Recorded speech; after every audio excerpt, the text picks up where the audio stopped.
Good morning, Copers. Good morning and Happy New Year to all of you. How are you guys doing? It is Monday, January 5th, 2026. Another year, another cope, another day, another dollar, another year of coping. We're so back. What's going on, guys? What's up? Wandering Neanderthal Yo! $100. Welcome back, big dog.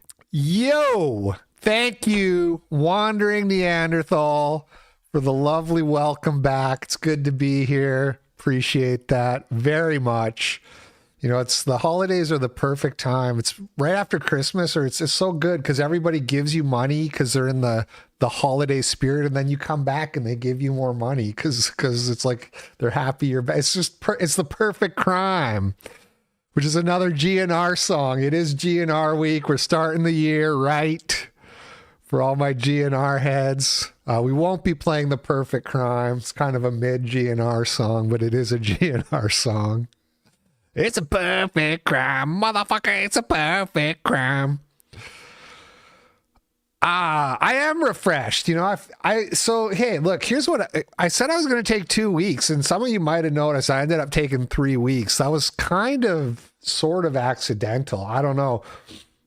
I was just like, December 15th, I'm out of here. And then I realized, like, oh, if I leave December 15th for 2 weeks, I have to come back like December, you know, like 28 or whatever. I didn't want to do that. I didn't want to come back until the new year. Oh, thank you, the Nutter, and thank you, Power Chat, for not playing that. So, I don't know, man. It was a good amount of vacay. I have to say, I might make 3 weeks the new normal. We'll see how I feel come December, but I plan to work really hard this year. My plan for this year is to work really hard to. Are you team Candace or team Al? I'm team Imagine paying attention to whatever the fuck those two are doing when you're on holiday. I've been on vacay. You think I've been sitting around watching Candace Owens streams and Alex Jones? You'd be mistaken if you think that's what I've been doing for the past 3 weeks. I've been playing Civ 7, nigga. You know what? Yo! $6 and $20. First I didn't time know boy. I loved your show until I Missed couldn't you, watch for 3 LP. weeks. God bless you, Never my friend. despair, brothers. Thank you. These bitches want Nikes for the $20. Sorry about the double chat messing up your first ever dono. No refunds though, but I appreciate it. Thank you for the support, and CIK as well. Thank you. Appreciate that. I had like 3 pieces of work I really wanted to get done. As I had the racism video, which I'm going to do a little recap on. I had White People Posting Wins Volume 2, which got done. And then the pagan video. I was going to make the pagan video. And then, unfortunately, I bought Civilization 7 and I played through 5 full campaigns. I already have like 80 hours. So you didn't get, if you want to know why there's no pagan video yet, you can blame Civ 7. Sorry about that. But yeah, the 3 weeks was a really good amount of time for vacation. You know, I kind of went back to work full time on Saturday basically, but like the Thursday, Friday leading up to it, I was sort of getting that antsy feeling of like, okay, enough goblin mode already. And I feel like that's what you want. If you don't have at least 1 or 2 days where you're sick of being on vacation, then maybe your vacation was a little too short. So let's talk about some of the stuff that happened. Let's start with the racism video, do a little recap of that. I published my racism video. It was a big success. Totally exceeded my expectations, how much engagement it got. 115,000 views on YouTube. Sent $3. Wow. Been a long time, LP. I missed you. The racism video was amazing. Also, I became an uncle over Christmas break. Whoa, on the congrats. 30th. God is good. Another white male was born. Nice. Very nice. Congrats, man. Heads Dead sent $3.26. Will be 7 years watching since the Women Are Wonderful days. Yo. I've changed a lot since then. When I first started watching, I was really red pill raging against Clem and Lowell. Yeah, man. Yeah. Yeah. Me too.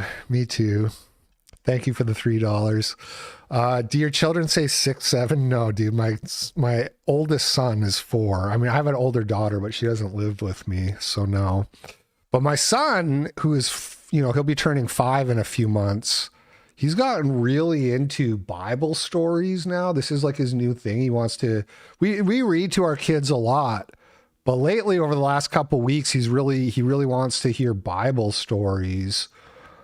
And it's really, I really like it's, and I'm reading Andrew Torba's book. I have gone back to reading now that I'm out of goblin mode. I went back last night for the first time in a while. And it's really making me realize I really gotta up my theology and my biblical understanding. Because when your 4-year-old son starts saying shit like, sorry, I'm trying to swear less. When he starts saying stuff like, explain the Trinity on Rumble. Happy New Year from Saskatoon. Smile, did you come to Saskatchewan for the holidays? Thank you for the 15. I did not. I haven't in years. My hope is to go back and bring the whole family back this year. Of course, my biggest hope is that we'll have a new addition to the family, in which case we won't be making a big trip out to Saskatchewan. But if that doesn't happen, then the thank you. Gigadoomer gifted 1 subscription on Rumble. Thank you for that, the Gigadoomer. If that doesn't happen, then, that could go into Saskatchewan, might be the consolation prize. I like winter, man. I like snow. We had no snow here in Washington, so that was kind of lame. Oh man, I'm gonna sneeze.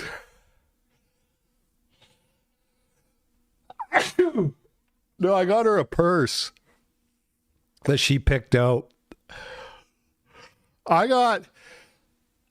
Excuse me. I don't know. It's dust allergies or what.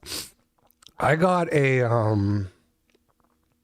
whatchamacallit for your butthole on the toilet. What is the thing? The word escapes me. That cleans your butthole. The French thing. What is that called? Good grief. I sneezed my brain cells out. Oh man, it's on the tip of my tongue. Bidet. Bliss Chillin' beat me. I got a bidet for Christmas, but I haven't installed it yet because I've been totally goblin mode. But I'll get to that this week. No more baby wipes for this guy after dropping a big greasy. You know what I'm saying, fellas?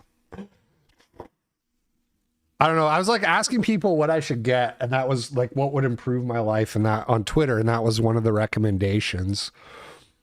Maybe I'm just getting sick again. Sorry about that. I feel good, but I got some symptoms. So it was kind of like, I was kind of like between that or getting like some kind of like red light thing that I could like set up on my desk and shine red light on me so I could get vitamin D while I'm, inside maxing. But I opted for the bidet. And so I'll let you know once I actually get it installed and try it out. Stay tuned, you guys. Stay tuned. I'll let you know how that goes. But yeah, they say white people don't clean their buttholes. A space heater or hair dryer. Is that real? Okay, so anyway, the racism video. Let's talk about it.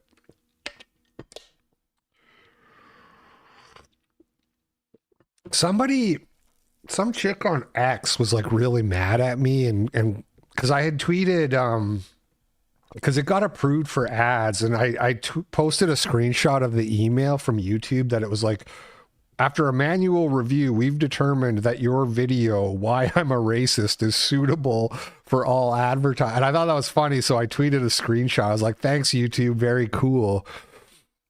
Some chick quote tweeted it, and it was like, she's like, Jews like Robert Sepper and I, Hypocrite, get to like make these videos and make lots of money, but our guys, they get banned if they try to do it. And it's like, obviously this person is extremely misinformed and confused. If you're new here, if you're just joining, I'm not Jewish. I know the glasses and the ugly mug. I know you're questioning. I'm not, though. I did the DNA test and everything. 0%. But so she's confused, but it's also like, it's so dumb, man. If you only, like, first of all, I've been planning that video for a long time, and then I got like super anxious about even making it because Lily Gaddis had just gotten demonetized. Zoomer Historian had just gotten banned with no strikes, all in the lead up to that. And I was like, man, do I even want to like do this video? Like, it's not worth it. You know, my YouTube channel's monetized after 3 years of demonetized. Do I really want to like rock the boat? But, you know, I knew it was like a good idea for a video. So I just like, and I had already said I was going to do it as well. So I did it. But when you're doing something like that, there's all these like things that could go wrong. Your whole channel could get banned. Your whole channel could get demonetized, or Heads Dead sent $3. The first thing I thought when I saw the video, and the question I know everyone is wondering, is what did the Saul think of the video? I don't know. I don't know if she watched it. We don't talk. The sister-in-law. I don't know. They were out. They always travel on Christmas, so they're usually not even over for Christmas anyways, because they're always in like, you know, Dubai or some shit. Because her I shouldn't go into too much personal stuff, but her husband, who I like, he does well in like cybersecurity, and then he's also got like the full VA disability thing. So they have money, and they don't have kids yet. She's pregnant, but they travel around. Anyway, I don't know. I don't even know if she watched it. Probably, I don't think she would be too impressed, you know. If I was really, really trying to appeal to shit libs, I would have toned it down a bit. Like, I definitely wouldn't have put the frickin' Murdoch clip with the monkeys being like, we democracy now. Like, that's not, you don't win shit libs over with that kind of thing. You know, I wouldn't have said the 14 words just to be edgy. I wouldn't have done this and that. But anyway, so it was kind of like the whole idea was like, how do you talk to shit libs? But then I just added some edginess anyways, because I know you can't deprogram the unwilling. You know what I'm saying? But anyway, as I was saying, so you know, you could get demonetized. The video could get taken down. You could get a strike. All of these things could happen.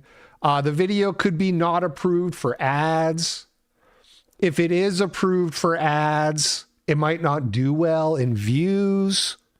All these things that have to go right. And they all did for me so far. So far, none of the bad things have happened. It did get approved for ads, and it did get lots of views. But you know what I got for all of that? In ad revenue, $650, which is like nice. But the amount of things that had to go right, there's a reason you don't have a lot of 100,000 plus YouTube channels, big YouTube channels putting out videos about their racism and arguing in favor of their racism. Like the risk reward ratio is not good. And, you know, people like that, people who say stuff like that, like, oh, Jews can do this, but we can't. It's like, let's see your video. Let's see your 30-minute video that you made. Oh, you don't have one? Oh, surprise, shocker. You never actually made a video ever. Got it. You're just complaining because you like to complain. And so anyway, so that was annoying. Enough whinging about that. as for like comments, the craziest thing in the comments was that people, a surprising number of people, including presumably several white guys, were like, no, actually the black guy has a point about spanking your kids or whatever. I just like, it's just mind blowing. I don't know. There's just a kind of guy. There's a kind of guy who thinks that like spanking is the solution to the world's problems. And so they just like want to say that any chance they get. I don't know, man. If you can't understand the point of like black parents already beat their kids more than white parents do. If you can't take that and reconcile that with the fact that black kids are not better behaved, and then come to the conclusion that spanking / whatever isn't really the solution, then I don't know, man. You're like subhuman retard. I can't even like, there was like a shocking number of comments from people who are like, oh, actually the black guy's right. I just can't believe it. It's so, you know, people are just so dumb, man. Amazingly dumb. It's so basic. Such a basic point. And then of course you see people saying like, yes, spare the rod, spoil the child. Yeah, the guy said that in that debate too. I haven't done my research on that, but like somebody was saying to me that like the rod just means authority. So it just means like, it doesn't necessarily mean physical violence. Because like in Roman society, the rod, and you see this in Civ, by the way, when you play Civ 7, the leaders all like have a rod that they're holding, like a staff or a rod. And that's right. So it's symbolized. So it's not, let me ask Grok what Grok says. Hey, Grok, you know the saying, spare the rod, spoil the child? Does the rod mean physical violence, or could it possibly mean just like authority? Honestly, the phrase comes from the Bible. Proverbs 13:19, I think. Spare the rod, hate thy child. Back then, rod meant a literal stick for corporal punishment. Okay. So yeah, it leaned toward physical discipline. But over time, people stretch it to cover any firm authority or boundary. Anyway, that's what somebody said that to me. But I didn't actually have a chance to look into it, and I don't trust Grok on stuff like that. I just wanted to see what it would say. Regardless, I'm not anti-spanking. Like I said, like I don't spank my kids, but I'm not. It's not something I clutch my pearls about. If you want to do that, whatever, I don't care. Do it, but. Again, if you think that that's like, there's just no evidence that creates more well-adjusted kids. Sorry. It's like, sorry. It can say that in the Bible, but we can look at what happens, and we can like observe as humans what happens to kids who are spanked versus kids who aren't, and it's not good. So whatever. You want to do that? Go ahead. Knock yourself out.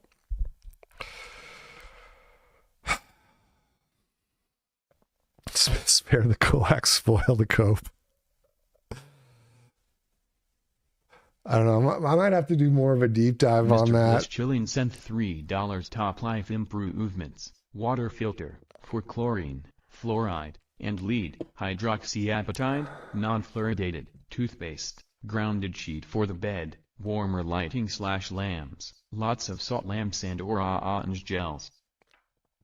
What does grounded sheet mean? Yeah, if only you guys had gotten the coaxial, you'd have it all together like me. So the other thing people say is culture. You know, to me, it's not a race issue. It's the culture.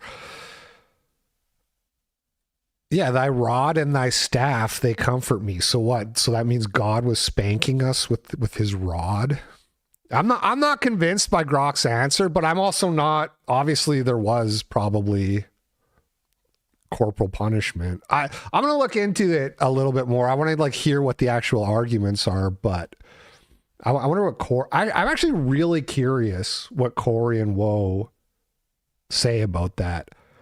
But I imagine it's probably not that far from me, which is like, it's not a sin. I don't think it's a sin to physically correct your children, but not necessarily that it's like you have to do this. It's right. The idea of like when people say spare the rod, spoil the child, there's kind of an implication that you have to beat your kids. You just, no matter what, every kid needs to be like physically disciplined. And I don't think that's what that means, but I do wonder what Corey and Woe would say. Diesel's outside right now on the balcony. No, we haven't put him down yet, unfortunately. He's still kicking around.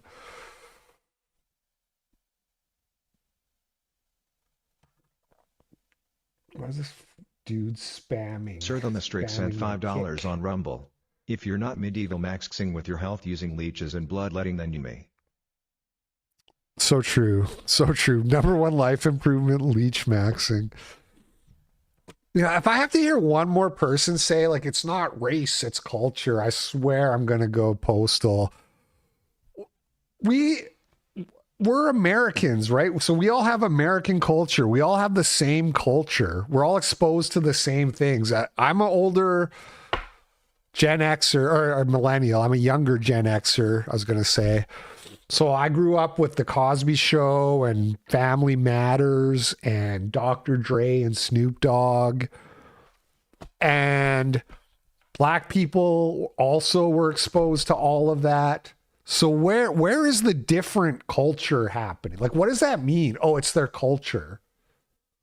What do you mean? Like, what is culture? I swear to God, the next person, if I'm ever in a conversation with somebody and they say, well, no, it's like the culture, I'm going to say, like, what is culture? What is it? Is it not like a shared experience through art and cinema and music and literature? And if that's what it is, then how is Black cultures like mad? Like, what is the secret Black? What are these books that Black people are reading that turn them violent? Respecter sent You know what I $5 mean? excited to hear That the white reviews people- of your blasting device.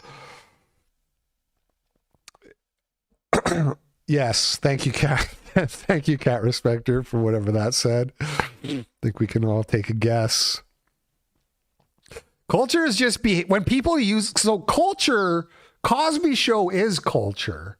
You know what I mean? Dr. Dre is culture. And what makes it culture is that it's like a shared experience of art that we're all exposed to. But when these people say culture, they just mean behavior.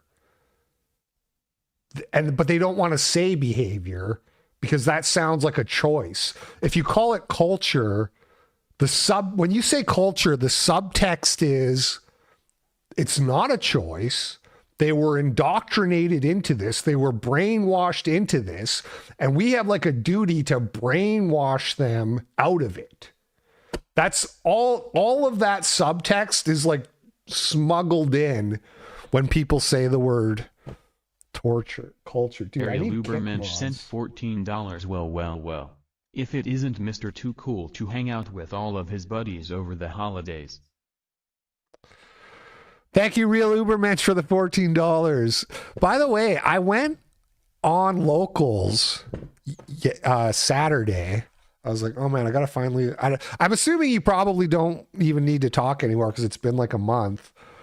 But I went and looked, and I don't know, did you message me? Because I cannot figure even out where messages are.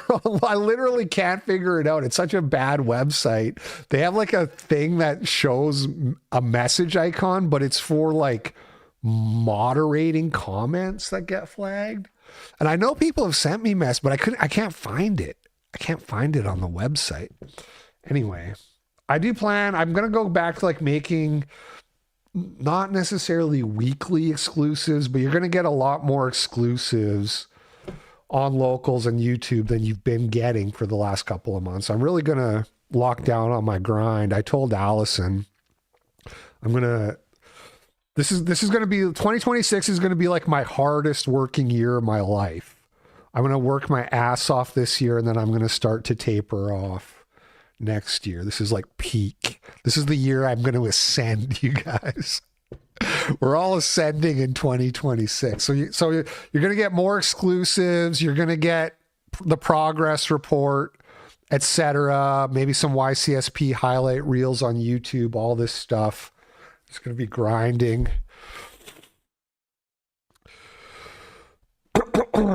Grind for a house. I mean, we could buy a house right now. The thing is well, we want to move to Idaho, and if and when that happens, then I'm going to probably join the Backlash as a full-time co-host.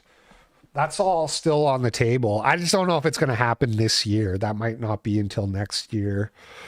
There's just no point like buying a house here in Washington. We want to get the fuck out of Washington. But our parents, Allison's parents, they own 2 houses here. Her mom's retiring this year, so she's retiring. Dad's already retired, so they want to finish fixing up their houses and sell them. And so that's kind of all the stuff that has to happen before we can move to Idaho.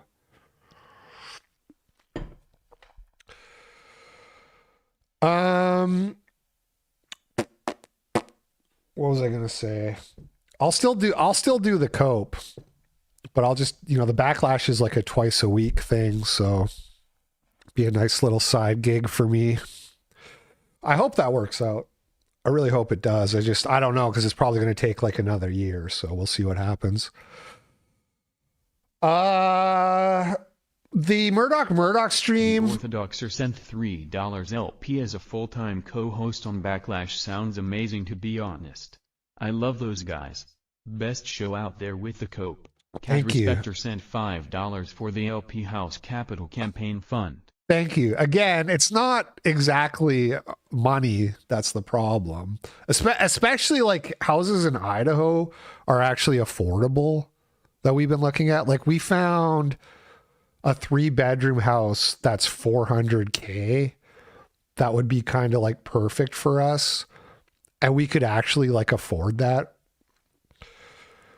But here in Washington, it's like there was like a 3-bedroom house really close to where we are now that I went and talked to the guy about. And he wanted $1 million. And it's small. It's a small 3-bedroom house. I knew this question was coming. I haven't. I'm sorry. I think it's one of those things I keep putting off. Again, I was just playing so much Civ 7. God, for what it's worth, I haven't gotten strapped yet. I haven't learned how to defend myself and my family from the threats of physical violence, but I did beat Civ 7 on deity difficulty already, if that makes you feel better. Oh man, priorities. Yeah, no, I got to do that. I got to get on that right away. House prices are finally going down. Yes. Check the price of homeowners insurance, taxes. Never do HOA. Yeah, well, that's the thing about Washington. The property taxes are very high. That's one of the main reasons we want to get out of here.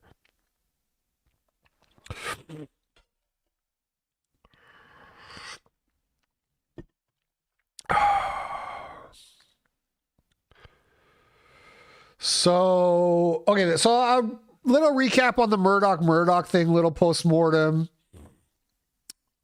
Buy a home in Idaho. Well, thing is we're just not in a rush. The only aspect that I feel rushed to do is to get on the Backlash, but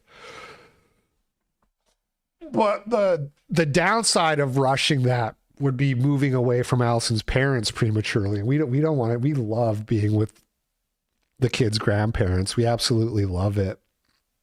We just love being around them. So It is what it is. If they said no, we're not moving to Idaho, then it's like that's off the table. Like that's like that would be a deal breaker for me and Allison, is if we had to like leave her parents. So the Murdoch thing, it was pretty good. It was not as good as the year before, which is a little disappointing. It's never what you want. You don't want to be trending in the wrong direction, but you know, sometimes you just can't help it. Sometimes that's just the way the cookie crumbles. Something funny is that like 3 years in a row, $5. I couldn't cope without the cope. Without the show, I became a civil nationalist and a furry. Never take time for it. Thank you, King Jewish. Hey man, one of my New Year's resolutions is to try to swear less. It's not going well, but I try to catch myself, and I'm working on that. Thank you for the $5. I thought, God has a sense of humor. I don't know if I said this already. I feel like I might have. Speed sent $20 surgery for my seizure/car accident I had a while ago tomorrow. I'd give you remember, but please keep me in your prayers. Bless you and your family, Lyndon. See. Thank you for the 20, Steve, for Speed. And okay, good luck with that. Prayers for Sneed, for Speed. Seizure, car accident. I do vaguely remember. That's rough, man. Good luck with that. I hope it all goes well. And thank you very much for the dono. Dude, I got to get a kick mod. I don't know how to do it. And also don't know who to give it to. Who wants to kick mod? Is there anybody I know? I don't want Spiculus or fucking Love the Pie. I don't know about these guys yet. I'm still on the fence. Is there can I get a Gabber? Who's here all the time? Bliss chilling. Who wants to kick mod? Tell somebody volunteer and then I'll figure out how to do it. Cat Respecter? Okay, I would trust Cat. It's mostly just spammers that are the problem. It's not that many people actually watching on Kick, but these spam, I don't have time to be doing this. The crazy thing is when you like click on somebody's name on Kick, there is no like make mod function. What does this heart thing do? Mute, ban, timeout, gift sub. I don't know. I'll have to figure it out. We'll come back to that. Oh, what just happened to my... Okay. Something funny is that, like, every year a bunch of women RSVP that they're going to come to the Murdoch stream, and then to this day, there hasn't been a single woman who's actually showed up. And I don't even think that really has anything to do with, like, women being flaky or whatever. I think it's just kind of like an intimidating stream. And they see all the people and they're just like, ooh, I don't know if I want to, they see like the big sausage party going on and they're like, yeah, I don't know if I want to join in on this. But it's just funny. It's like, I thought for sure Leonarda Joni was going to come because she's been kind of, like she was like, hey man, I want to come on the show. Like she's kind of messaging me saying she wants to come on. So I thought she was going to be there. But I'll probably have her on the progress report soon. And we had, but it was kind of like a TRS takeover this year, which I wouldn't necessarily do again, but it was interesting. It was a different vibe, I'm always like, I like to like try to like reach out to people I've never talked to before. And so I don't know. I thought it was cool talking to Mike Enoch. We had Marcel Dumas on, which that was like very controversial, and I wouldn't do it again just because it's too much of a distraction having a black guy on the show. But I got to be honest with you, I like him a lot, and I think he's like one of the smartest people. Like he's like super intelligent.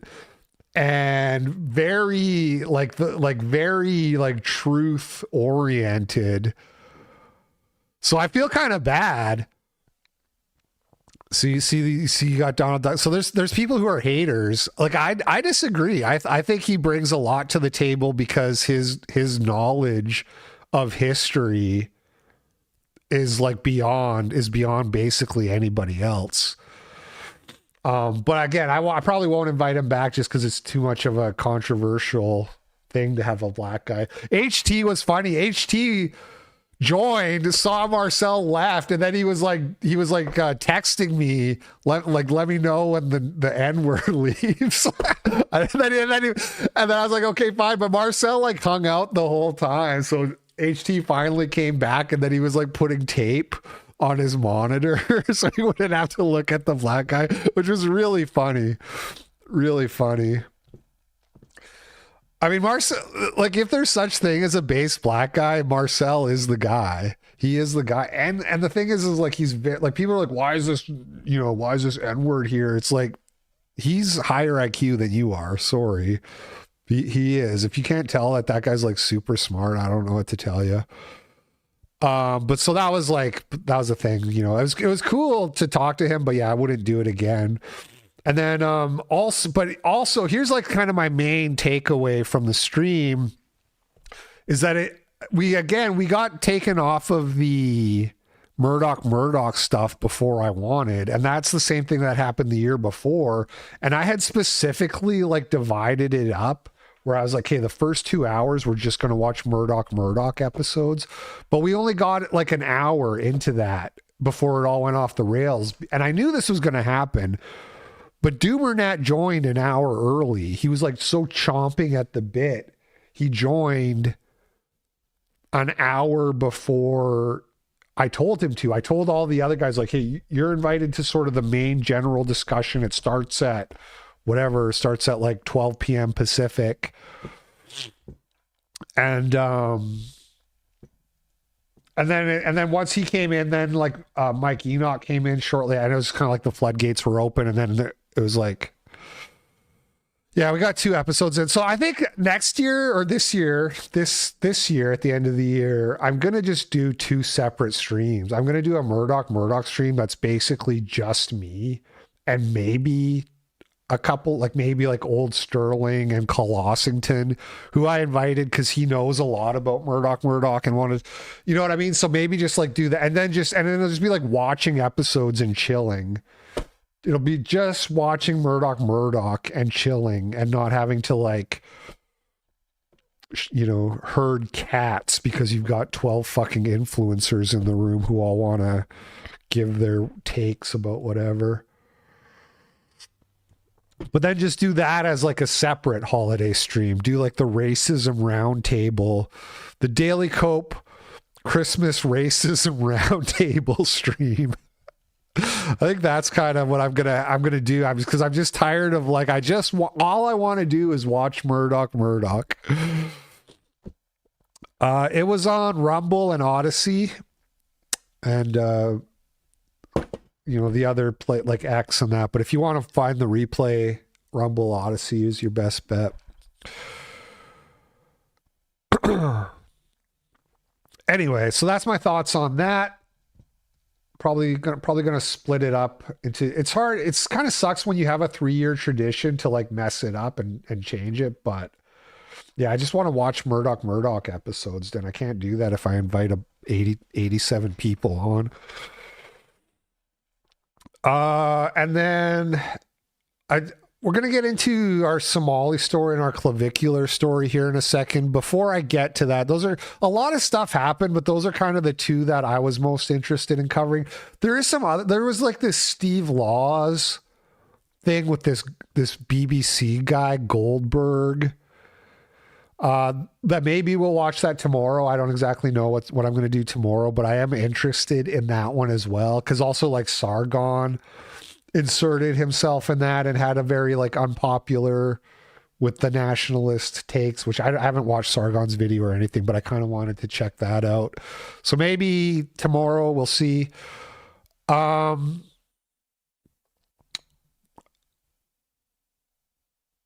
Yeah, so we'll get to. I'm going to do a quick like media review. I'm kind of enjoying this, just like chill, talking to the chat. So I'm going to add a few more quick things, and then we'll get on to the main segments. I watched some movies over the holidays. I watched One Battle After Another, which has gotten a lot of hype and people talking about it. And I just want to say that movie sucks. It sucks. It's really bad. I didn't like it at all. Like it got like a couple chuckles out of me, but it's totally woke shit lib coded garbage. And yet if you like that, I'm sorry, you're an idiot. If you like that movie, you're an idiot. It's like it's masquerading as political satire, as in like we're making fun of both sides. That's the idea, right? The idea of this movie is like, oh, they're making fun of the far left and the far right. But it's obviously written by shit libs. It's so obviously written by I haven't watched Europa Blitzkrieg. But thank you, because I wanted to mention that. So the Europa Blitzkrieg, I had bookmarked it. So it came out and I bookmarked it on the Truth Nuke Twitter account, and then they got suspended. And apparently it's banned on Rumble too. So it's kind of hard to find, but you can find it. I have a bookmark of it. Probably not going to watch it on stream. $3. So no take are your boy Nick going Fulcio show? Good old Soul Divider, this guy. So no take. I'm going to assume that's supposed to be on your boy Nick going full. I don't even know because he supports the Venezuela thing. Look, man, I don't do geopolitics. Okay. So don't even ask me about Venezuela. I don't have anything to say. Yeah, but yes, I assume that if the U.S. is doing regime change, then I just assume that's good for Jews, and that's what Jews want. But you know, I don't like. I'm supposed to say therefore it's bad. I mean, whatever. I'm not going to talk about it. No, we haven't watched Eddington. That one actually looks decent. That one actually looks like enjoyable. But Allison wants to watch it, so we're going to watch it together. So this movie, One Battle After Another, they have the far right guys like this. There's like this Sean Penn, he plays this like hard ass racist war general or whatever, but he's satirized in the way that the left would satirize the right, meaning that he's like a race mix. He gets pegged by a black woman. Okay. Right. So it's like that kind of thing. Like, oh, you want to round up all the non-whites and deport them because you're the evil Iceman, but also you're in love with a black woman and you hate yourself because you're a race traitor. Like it's that kind of thing or whatever. But then like the way the far left is satirized is not the way a right-wing person would, right? Because if you were going to satirize the far left, they would be a bunch of people who like think they're like a bunch of revolutionary badasses, but they're totally incompetent, fumbling soy boys, just utterly incompetent and weak, you know? That's how like the right wing would satirize the left. But the way they're satirized in the movie is that they're really into code names and secret code phrases. That's like the big joke. Is like there's one admittedly kind of funny scene where Leonardo DiCaprio, who he's playing one of these left-wing dudes, he gets all frustrated because he forgot the passphrase on the phone and the guy won't like patch him through without the passphrase. That's like how they make fun of the left. But beyond that, they're actually like revolutionary badasses who like plan real military operations and like beat the US government military. They're like, the movie starts with them like raiding an ICE encampment and freeing a bunch of illegals and capturing the Sean Penn general guy. So it's like a left-wing fantasy that's pretending that it's making fun of the left, but it just sucks. That movie sucks. Quentin Tarantino said it was like one of the best movies ever made. He's a fucking idiot.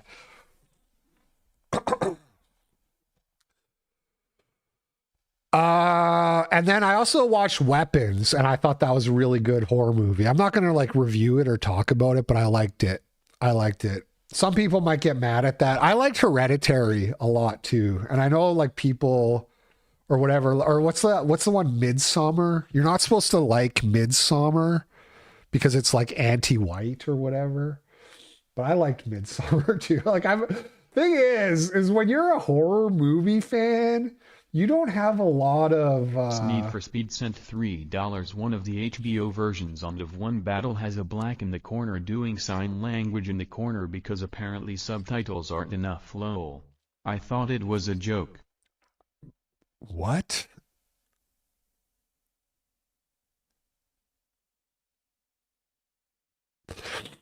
Oh yeah, the birthright thing. I don't know if Nick even like saw my video or whatever, but yeah, that was a concern, I guess. And you're right. I didn't even think about that, but you're right. He doesn't seem to have a problem with me. Yeah, There Will Be Blood was a really good movie. But yeah, I liked Weapons. I thought Weapons was a good movie. Maybe that makes me a little bit of a bug man. So be it, you know. Sometimes I think about going full bug man. Sometimes somebody put out this video on Twitter. It was like, here's all the stuff coming out in 2026, and it's like a bunch of Marvel movies and like Toy Story 5, and then at the end it's like, and GTA 6, you know. And I just like watched it. I was like, man, imagine if I was just like that guy who cried at the Superman or the Star Wars trailer. Like, imagine that guy reacting to this. Sometimes I think maybe I should just go full bug man. Just be like, just get hyped for Marvel movies, new Avengers, new Toy Story. Imagine you're 40 years old and you're excited about Toy Story. Like I actually kind of am, but only in so much as I have kids. But imagine it has nothing to do with you having kids and you're just excited to watch Toy Story 5. Dude. Kind of jealous of those people in a little bit of a way. You know? They're just so... The Orthodoxer sent $3. They're just so content. I watched all of the Conjuring movies. Of course the first movie was the best and the exorcisms are extremely unrealistic, but the movies always have the white families and God come out on top. I enjoyed them. Conjuring, right? I think I've seen those. I don't really specifically remember them. Anyway, I was going to say, you're not supposed to like Midsommar and all this, but it's like, if you're a horror fan, you don't got a lot of options for horror movies that aren't total shit. And Weapons is really good. I think Weapons would easily make like a top 10 horror movies of all time list personally. So if you like horror movies, check that one out. Should I do a Civ 7 review? Do you guys want? Should I just get into it? Probably nobody cares about Civ 7. I'll say this. I'll keep it short, okay? Civ 7 is better than Civ 5. But to put it bluntly, Civ 7 is better than Civ 5. It's actually pretty playable, at least for single player. I don't have time to try multiplayer, so I don't analyze these things from a multiplayer perspective anymore. This fucking Tomcats guy. How are you allowed to have 87 spam bots and you don't just get banned?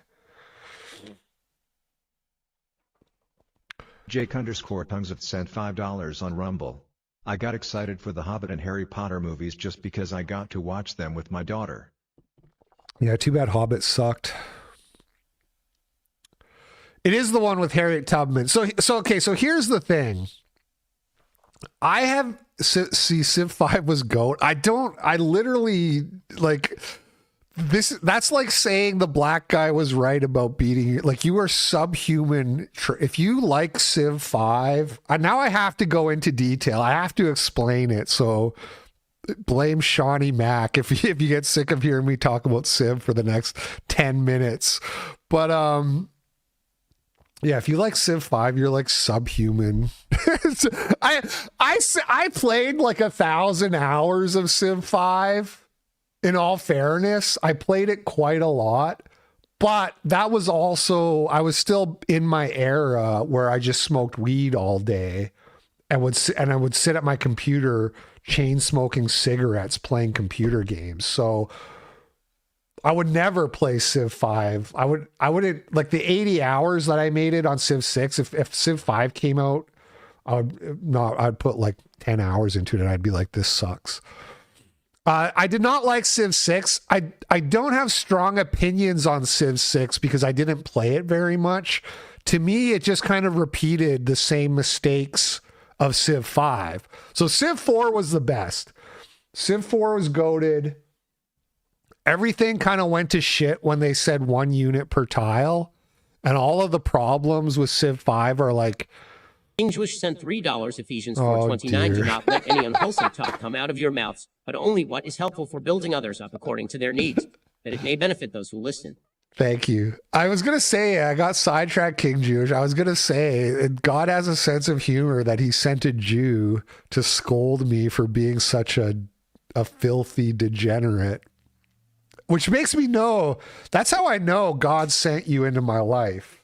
And that God wants me to swear less. So I'm trying to swear less because God, he would send a Jew. He would send a Jew to be like, hey man, you have a filthy mouth. So I'm trying to work on it. So thank you. What was I saying? Right. So Civ 4, I won't explain why it was, but it was so fun, man. The way you actually needed the resources to make the units, which I think they still had that in Civ 5, if I recall correctly, but like making your workers and then having to decide, which tile do I go to first to improve? And then when do I start building roads? All of that stuff was so awesome. And then just the big stack of doom and the fact that like, a chariot could just roll into an enemy's like back terrain and go into an unoccupied city and just raise the city. All of these things made Civ 4 so great. And Civ 4 had the most amazing multiplayer.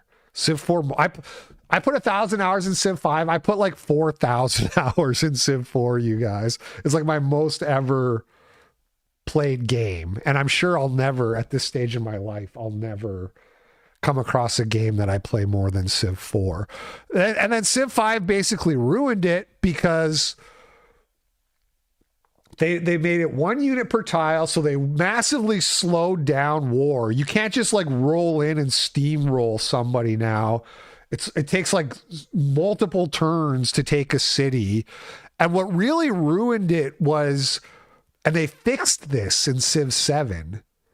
The cities could like bombard units without having any garrison at all. The cities could just attack the units, and the cities had massive. So you would like throw your units against the cities in Civ 7 and they would just die. And the guy you were attacking didn't even have to have any units of his own. And it made war absolute, like, it makes sense that the defender would be a little bit advantaged, but in Civ 5, it was like 80-20. Like, the defender was like 4 times advantaged over the attacker, and it basically made war like... I'm not talking about playing against the computer on, like, chieftain mode, okay? I'm talking about, like, if you were playing multiplayer against humans, war was basically not worth it. You're just going to lose because you're going to throw your units 5-1 against theirs while they're building granaries and shit, and they're going to come out ahead of you. So that's why Civ 5 sucked really bad. Civ 6 was very similar. Another problem with Civ 5 is that, and they fixed this in Civ 7 as well, is that if you are healing your unit, which you do by not moving anything, and then they attack your unit would still heal, but they fixed that. So in Civ 7, units don't heal if they get attacked for the turn. They only heal if they're sitting there, which first of all makes sense, but also it was like another thing that advantaged defenders so much because it's like, I'm just going to sit here and turtle and you're going to smash against me. Like, imagine we have the same unit. I have a swordsman, you have a swordsman. I'm sitting here on the defensive terrain that gives me like a 25% advantage. You attack me and then I heal because I didn't attack you. So war in Civ 5 was shit. And so when people are like, man, Civ 5 was so good, I'm just like, you are a subhuman. You're an idiot. You're a pavement ape. How could you possibly think that? I say that as somebody who put 1,000 hours into it, but man, I hated Civ 5 and it ruined the multiplayer community. The whole like multiplayer community moved over from Civ 4 to Civ 5 when it came out, and that lasted like 2 weeks. And everybody said, this fucking sucks. And then they either went back to playing Civ 4 multiplayer or did what I did and just played Civ 5 single player because they were stoned. Because it was a cool... Civ 5 was a good game if you were completely stoned out of your mind. Awful lot on talking about Civ 6. Well, Civ 6 is like a write-off. It sucked. As far as I know. But Civ 7, the main things that made Civ 7 good are those problems that they fixed from Civ 5. Now, people don't like Civ 7 because you've got Harriet Tubman as a leader of America. Although, for what it's worth, they also have Benjamin Franklin. And then the other thing people really don't like about Civ 7 is that they have an age mechanic where the age changes and you change your Civ. And so you start off and you pick your Civ to go. So you start off as like Harriet Tubman, leader of the Egyptians. And then you get to the Explorer age and now you're Harriet Tubman, leader of like the Ming Dynasty. And people hate that because it doesn't make any sense, which I understand. The mechanics themselves are cool, but it's very poorly implemented from a flavor perspective. So as a hardcore autist, I don't really care about the flavor. I only care about the mechanics, and the mechanics are actually fun. Picking your new Civ through the ages and the legacy paths, which is like they have this system in Civ 7 where there's certain goals for each age, and if you do that, you get your leader like levels up and gains abilities. And that's like really cool and fun mechanic. But it's very poorly implemented because of the way that you change your Civ, and everybody hates that who isn't a hardcore autist like me that doesn't really give a shit. So they could have implemented that better, but it would create other problems. Like imagine if every Civ just had like 24 different leaders, and instead of changing your Civ, you just changed your leader for new attributes. But the reason they can't do that is because they animate and have like voices, actors for the leaders, and also it'd be too much work. But that would have been a way better implementation, and then nobody would care that you had Harriet Tubman. If there was 24 American leaders, if there was like 8 for each age, nobody would care that Harriet Tubman was one of them. People care because she's one of 2, and it doesn't make any sense. But yeah, imagine if you could like, you go into the modern age for America and you could pick like George Lincoln Rockwell as your leader. Why don't they ever have Nazis in Civ? Can we just have Hitler and Nazis and swastikas? Can I build buildings with swastika banners in Civ? Finally, can we stop pretending like that didn't happen? My 90s hips. No, nobody asked about it. I don't really have anything to say. Deal with it. Deal with it, liberal. Anyway, let's get into the stuff. That's enough nerd talk. Let's get into... long story short, if you like Civ, I thought Civ... I played it about 80 hours. I'm not going to play it much more than that, but that's because I don't have time. I kind of did everything I wanted to do. I beat the game on deity mode, And it's not that hard. I will say Civ 7 single player feels easier. Solly Cracker sent $5, 10 invited game review. Oh, welcome back, big guy. Thank you, Sally McCracker. I remember like Civ 5 being pretty hard on deity mode, but again, that's because they made war so bad. And it's like when you give I know I'm still talking about it, I'm sorry, but when you give the AI a bunch of like economic advantages, the way to beat the AI is to crush it because it sucks at military strategy. So in Civ, because war is easier in Civ 7, single player is easier, but it's still pretty fun.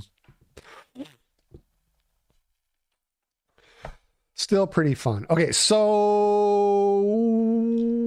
couple things, other things happened over the holidays. Caleb Hammer followed me on Twitter, which I thought was cool. And then also Shoe on Head followed me the other day. So maybe we'll have Shoe on Head on the progress. Maybe this year we're going to have the progress report featuring Caleb Hammer and Shoe on Head. Who knows? Anything's possible. Anything's possible. But what's funny is when I saw Caleb Hammer was following me, there's this thing that happens where you have this little bit of like, oh, should I tone it down a little bit? So I want to scare the hoes, you know what I mean? I don't want to scare the normies. And you never do, but it goes through your mind. And then I saw that JD Vance had started following Howling Mutant. There was like a tweet about that. Well, I don't think Caleb is gay because he's like a known sex pest, actually, with women. He's been accused by women of being a sex pest, so I don't think he's gay, but he probably is Jewish, maybe. His voice is gay and everything. It's like I shouldn't like the guy, but I just can't help it. He's very likable. I'm sorry, I can't help it. So JD Vance followed Howling, and I saw that and I wondered, like, I wonder if Howling Mutant feels the same way. If he feels like, oh, maybe I should tone down my shtick a little bit so JD Vance doesn't unfollow me. And then I saw this tweet yesterday. This guy, Noah Colwyn, says, Hitler may have died, but he lives on through U.S. foreign policy. And then Howling Mutant puts this under the post. And then now I just imagine like JD Vance looking at this and just being like, Another sent $3. I just realized none of the women came on your Christmas stream because they were scared of my mighty nut. That's probably what it was. Thank you. Thank you, Power Chat, for coming through on that one. I just imagine JD Vance like seeing tweets like this and being like, old Howling Mutant, he sure got those Jews pegged all right. I see exactly this. I'm amused this will end up on the VP's feed. Okay. So let's get into our main story here. The Somali fraud exposed by Nick Shirley. Nick Shirley, an up-and-comer. I've seen this guy around. Let me give you this is what I think about Nick Shirley. I think he is Tim Pool 2.0. I mean that in both the good way and a bad way. He's obviously going places. He's obviously he's very adept at social media. And he's doing what Tim Pool did to get famous, which is going on the street. He's been to like a lot of the protests and like marches and stuff like that. He's been hanging out with Jake Lang, Jake Lang went and did a march in front of APAC yesterday, and there's some hilarious clips from that. And I think we'll look at that tomorrow as well. They're kind of like hardcore though. Like Jake Lang was like, he's throwing up Romans and dropping N-bombs and stuff, which does that make it more likely that he's a Fed or less? Because everybody likes to call that guy a Fed. Now he's outside APAC throwing up Romans and dropping hard R's. We'll get to that tomorrow. But Nick Shirley is like very social media adept. Yeah, look at this. This has 138 million views on X, for what that's worth. And he used to do but he got started, I believe, doing YouTube prank videos. So he understands social media, and he understands like exactly how to sort of pander politically in the same way that Tim Pool is very adept at. So I think he's going to go on to be like a really big deal worth hundreds of millions of dollars. But does he actually like believe anything? And is he based? I don't know. He's white at least. So he's already got one improvement over Tim Pool, which is that he's white. But we'll see. I have seen him saying some stuff like this. It's not about race. I'm not racist, which, I mean, what do you expect? He's going on Fox News. Like, what do you expect? You expect him to throw up a Roman and drop a hard R? Not really. So this video here is 40 minutes long. We're not going to watch the whole thing. Let's watch a little bit just to get the flavor and also give me a break from talking. Hello, we'd like to ask where the money's going. What do you guys think about the fraud that's taking place here in Minnesota? I don't think anybody is enabling fraud to happen. Hold Governor Walz accountable for this. What was this money spent on? 1.26 million. What was that money spent on? There aren't any kids. Answer the question. Are there children? There's no children inside this building. Potentially the largest fraud scandal in U.S. history is taking place in Minnesota, as literally billions of dollars have been funneled through Somali-ran fraudulent businesses. So much fraud, it could actually almost replace the entire GDP of Somalia. These fraudsters have worked hand in hand with the Minnesota government as they enabled billions of dollars to be given to fraudulent businesses underneath welfare purposes. Some of this money eventually landed in the hands of terrorist groups in Somalia like the Al-Shabaab, and others enriched themselves all at the US taxpayers' expense. And in this video we will break down all of the fraud from start to finish, from going to the fraudulent businesses and confronting the people who are making millions of dollars from the government. And we will also be confronting the incompetent government leaders who let this fraud happen. Nick Shirley's from Utah. He's a Mormon, and he was at January 6th. Cool. But he didn't go to jail, right? Yeah. Jake Lang was also at January 6th and went to jail. And then I've just noticed that Nick Shirley has been at a lot of those marches that Jake Lang has been doing. Like, they seem to know each other and have a relationship. I'm not going to get, you guys get the idea. We know, we've been knowing, everybody knows this fraud has been happening, and it's been kind of, it's cool that now everybody knows what we already knew, but it's also been sort of like very frustrating to log on to Twitter the last week because you know nothing's going to happen. You know what I mean? Nothing's going to happen, and this is why it was so important to me to try to normalize racism, because until you have a president who runs on a platform of racism, you're never ever going to be able to like deport mini Somalia, which is what needs to happen. Everybody's like, oh, we need to deport all the Somalis. It's like, yes, we do. Do you think that's actually going to happen? You can't do that because it's racist. So you need a racist president. You need a president who gets elected saying, I'm a racist and I'm white. You're never, you know what I mean? So like all this like sort of like hopium selling stuff about like, finally, I said this on my Doom stream on Friday. I said, it's like, I'm starting to understand more why people go postal, you know? And I understand it from a much more tangible perspective of like, I could actually see myself just losing it. Not that I ever would do that, but I just want you to know, if you ever see me on the news, it's because of the hopium people who are like, this is it. Trump is finally going to like deport all the Somalians. I'm just going to go crazy from seeing tweets that are that detached. You know what I mean? If they even like put people in jail over this, it would be a miracle.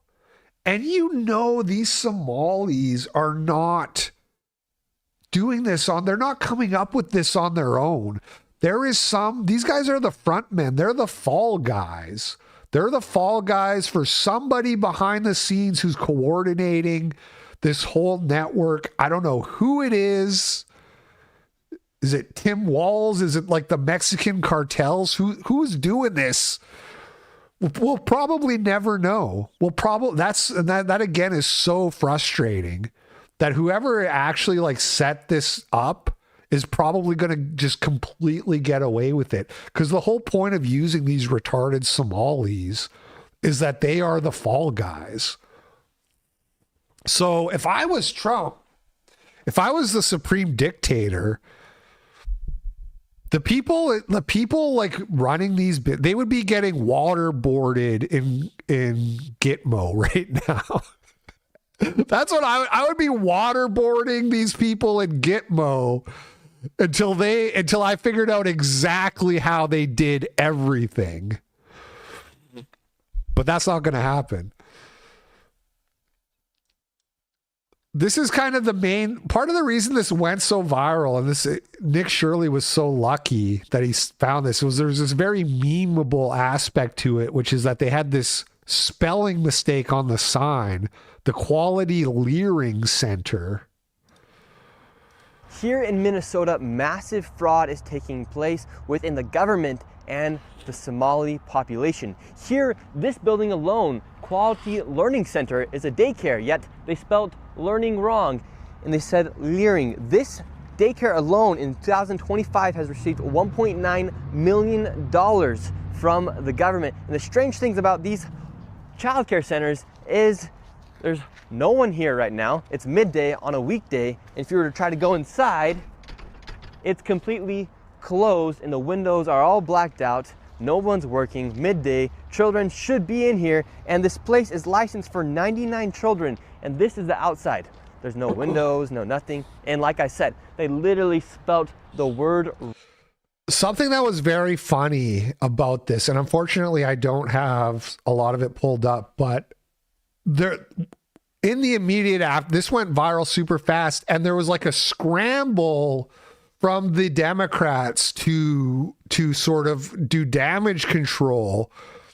And it was very bad. It was unusually bad because there was so many contradictions in what they were saying. So one of the things they tried to say was, well, that this particular daycare wasn't open because it was like the Christmas holidays or whatever. But the day after this, a bunch of Somalis showed up with kids as like a publicity stunt, marching the kids into the daycare to be like, no, look, there are kids. So there was it's not their language leering. So you're kidding me, dude? You got to be joking. You got to be trolling me. That's got to be a troll. The original video was filmed on 16th of December. I mean, that's Christmas holidays, right?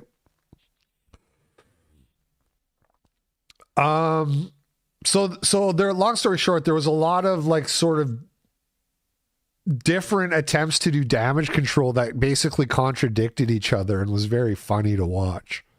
Wrong on their sign. This is open and blatant fraud taking place here inside of Minnesota. Like another thing that I saw happen was they changed the business hours right after, but they changed the hours to the evening, and it wasn't actually licensed to do business in the evening.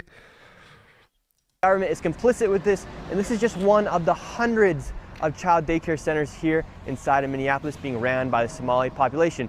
It's sad that it's happening here in Minnesota, and it stinks that it's happening and it's being labeled on the Somali population. However, that's just the fact. See, this is what I'm talking about. Oh, you know, the real victims here are the innocent Somalis. What a shame. It's, you know, oh man, I wish it was white people. This is why I'm very like, you know, I don't think Nick Shirley is like the great white hope. Like, okay, he's 23. He's basically a kid. maybe he'll improve on this stuff as the reality of race sets in. But this is why there's, you know, so much of the right-wing stuff that I saw during this week. We're a little bit late to this story, but Soul Divider sent $3. This Shirley Goy is no different than Candy Owens for Alex Jones. They poison the well of J stuff to make you think there are bigger problems than Israel gutting out country blatantly as we speak. yeah, I mean, I don't know about all that, but I do think he's basically Tim Pool 2.0. So much of the right-wing stuff has been, I see people like going out of their way to explain why they're not racist, you know, and it's like, dude, do you understand that if you were racist, then this problem wouldn't exist? Do you not get that? Do you not get that racism fixes the problem?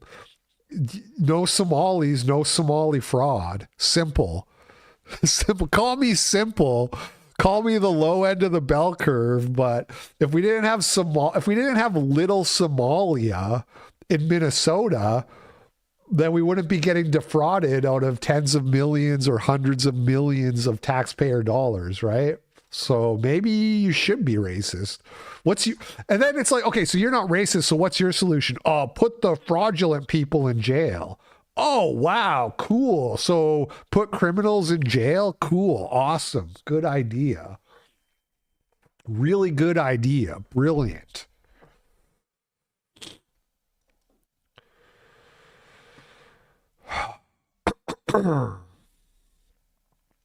$14 Somali healthcare companies in one building. A list of all of the healthcare companies. Loads of them right here. We want healthcare. No, it's okay. Yes, we'd like to speak about getting healthcare here. No. Why can't I get healthcare here? No, wait. Warning, you are under video surveillance. No. Right. So here's another thing libs were saying is like, there was one viral tweet of a guy saying like, oh, you're going to run into like robust stand your ground laws and get shot as a streamer trying to do this kind of journalism, right? And something like libs are trying to act like it's normal. Like it's normal for businesses to be extremely hostile towards visitors. And it reminds me of that Millennial Woes viral tweet where he says it's funny how much of lib discourse is just libs pretending not to know things or pretending not to right? Everybody knows when you go to a public business, for them to slam the door in your face and be like, no, get out of here, and they don't speak English and they can't answer any questions, and it's like a multi-million-dollar business, there's absolutely nothing normal about that at all. If I went to my dentist with a camera and was like, hey, we're here to like ask questions, they might like want to know why I'm filming, but it's going to be a much, much different interaction than what you see in this video. And everybody knows that. Trespassing, security, armed. This is the strangest place I've ever been to get healthcare. Just a bunch of different places. Healthcare here, healthcare right here. Another healthcare company right here. There are 3 healthcare companies inside of this building right here in this room of 7C. Now we have another Helping Hands, Home Care LLC, another healthcare company, Present Help right here. We're looking for the best rates of healthcare here inside this building because we have so many options. Who can we talk about getting the best healthcare? I don't know. No? Sorry. All right. We will not get any healthcare here. Right. So that's the secretary at the desk. Who can I talk to about getting healthcare? I don't know. That is not normal. That's extremely suspicious. But shit libs want to act like actually you're weird for going to the business. You're the weird one. Not the fact that the business basically doesn't exist and is extremely hostile towards potential customers. David, this is one of the stranger places I've ever been. And he teamed up with this boomer who has been sort of like just documenting this as a personal project, and so this guy like knew all the places to go to and everything. And that is an interesting aspect of this, an interesting dynamic. I saw a tweet, somebody said like the clout maxing Zoomer and the analytical boomer are like a match made in heaven. You know what I mean? Like, two guys like this paired up can get so much accomplished. And I do think that's really interesting. And people have been saying like, you know, Nick Shirley's just a guy with a camera. Anybody can do this. And we've been seeing more and more people doing this, and they're uncovering similar fraud in Washington and other places. We're going to check out some of those in a minute. Literally, healthcare every door you go to, yet nobody will give you a rate. How much money do you think's been funneled through this building? Every year, I would say 50 to 60 million at least. And finally, we were accepted into one of the daycare centers, and they actually took down our information to give us a rate. However, when we left, we were then met with the police. We received a complaint that gentlemen matching your description were in this building harassing the individuals who stay here. Oh, we're checking out the rates for healthcare. Because there's 14 healthcare companies inside this building, so. Okay. Well, that's not what he said. He said there's 14 companies here, and he's trying to assume because they're Somali providers, everyone here is fraudulent. Okay. So he's here with some kind of like propaganda. No, we're just checking. No, this is. So this crazy lib woman, she probably called the cops. There's another video, we'll skip ahead here, where she's like, this one here, I'm pretty sure it's the same woman here. She's like screaming, like, don't open the door. It's ICE. ICE is here, which is like, it's very funny how she says, oh, he's assuming because they're Somali, they're fraudulent. But it's also like, you're assuming because they're Somali, like they're here illegally and they should be legally deported. Why is this video not loading? Why are you doing this to me, Twitter? Not now, not on my big return stream. Let me try a new tab.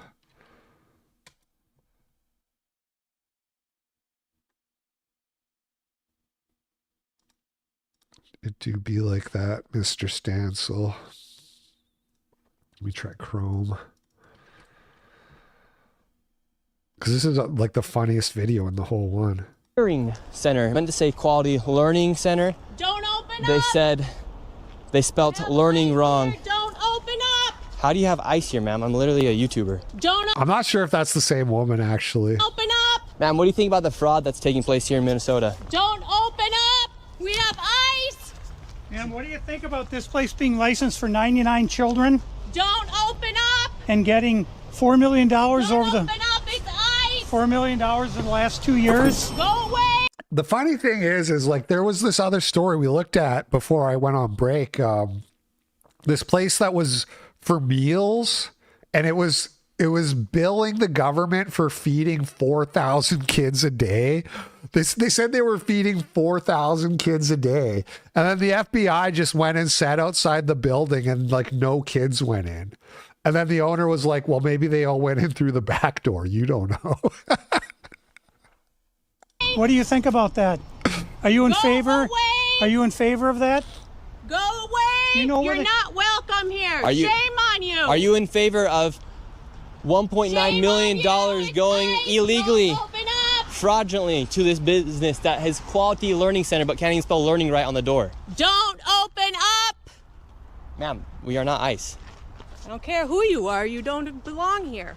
I belong here just like you belong here. Don't open up! It's ice! You do realize that there's supposed to be 99 children in here at this building, but there's no one here. This is a child daycare center. Says 99 children.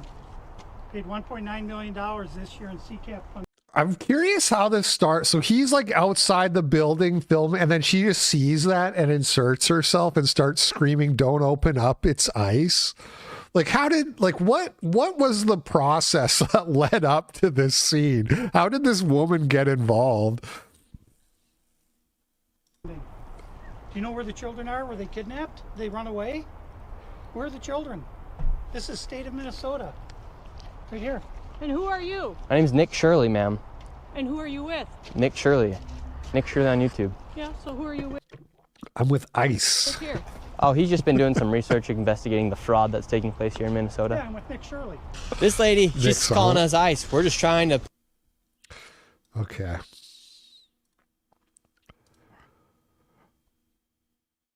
Nick Shirley went on the PBD podcast, talked about how he's a virgin. These people are like, I saw something, someone's calling me like a PDF. They're saying all these crazy allegations. I'm like, hey, what sucks for them is they're never going to be able to get me. I don't drink alcohol. I don't do drugs. I'm a virgin. I don't have sex with random girls. You're not going to catch me on no sexual allegation charges. I don't have any addictions. I don't have any vices. So what are these people going to get me for? They're done. I'm religious. I believe in God. I'm everything they hate. I love that. So what are they going to get me for? They can't get me for anything. Like they're going to come. He stages interactions with. I could believe that. I could believe that actually. What that was all staged. Yeah, because that's how we got started, right? Was doing prank videos. What? He was the one with that guy, wasn't he? There was that guy who was the liberal who was like, white people should get robbed, and then the black guy robbed. That felt so fake to me. Wasn't that Nick Shirley too? I think you're onto something. Doesn't matter. He's going to be worth like $1 billion by the time he's 30. Like, it's working. White guy says, says what? Rob says deserves to be robbed. You know what I'm talking about. And hopefully there's no porn coming up, because I searched just the word clavicular this morning, and then there was porn in my Twitter search. Hey, who is this guy? Come with me. Here we go. This is staged, right? He's running away. What's going on? You got a problem with us live streaming or what? I mean, this ain't where you're from. Is there a problem with me being here? You're a white person. What was that all about? Y'all don't pay the stolen land tax? You're white as well, dude. I don't know what you're trying to say. And you're whiter than him. You're white as well. I don't understand where you're coming from. Because you got to take accountability for it. Accountability for what? Systemic problems. Because this right here, you're occupying indigenous land here. You're occupying space that isn't here. Wait, so but I can say the exact same thing to you. You can. And you should. And you're occupying this and space. And we should. We should be calling out people. Honestly, he and I deserve we? to be robbed. Who's we? You say we deserve to be robbed? Yeah. Okay, take his iPhone. Take it. Take it. I use it for usual. Yeah, I swear this is fake. He did. Now he got, people said that, and then he denied it. And he said, no, it's not fake. It feels fake to me. It feels fake. People can get banned from Xstream. They can, so try me. Try me. I was almost going to ban that one guy just for dick riding Somalis, but I couldn't tell how serious he was being. Anyway. After me for my personality or for... It could be real. Well, I mean, that's how they get you. A stunt I did in high school, maybe. That's maybe the best thing they could get me for, is for Nick Shirley being a young, reckless teenager, just like any other YouTube prankster. Go ahead. I don't care. Like, I have no... No, you have to block them and mute them in the stream, because if you just block them, they can still chat in the stream. But there's an option to mute people in the chat. Nothing to hide. Like, I literally have nothing. I don't know that it's fake. It just feels, the whole thing feels scripted to me. And it's very interesting because you barely ever see those kinds of retarded shit libs in these videos anymore. 10 years ago, that was like everywhere. Those people like practically don't exist anymore unless they're like a troon. Still get the odd crazy troon, but I don't know, like that kind of like soy, like, wow, white people deserve to be robbed. That's like borderline extinct species at this point. Yeah, the fraud's real. The fraud is real. Thing to hide. So like, I am going to become their worst enemy. And you're going to start seeing them using the slandering tactics. and it's just going to be comical for me because they. Yeah, the COVID mask thing is very convenient. If you want to have people come and pretend to be a shit lib in your video, the fact that you can just have them mask up and it just adds to the scene, adds to the disdain.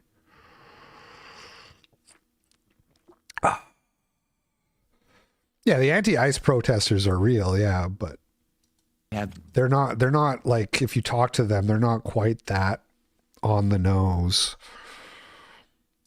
They can't get anything on me. And by the way, the way I've lived my life, and the way I do live my life is a matter of fact way. I have my morals, I have my principles. I surround myself with Yeah, I think that you made a good point, and I think we should be careful to watch out for this guy staging interactions. Anyway, they did like some kind of weird press conference to like try to like do more damage control, and they must have like prepped the people and told them not to mention fraud, because in this video this woman says fraud is bad and then she like freaks out and panics, and also she's a mom but she looks like a little kid. If childcare is cut, I'm unable to work or go to school. I understand fraud is bad.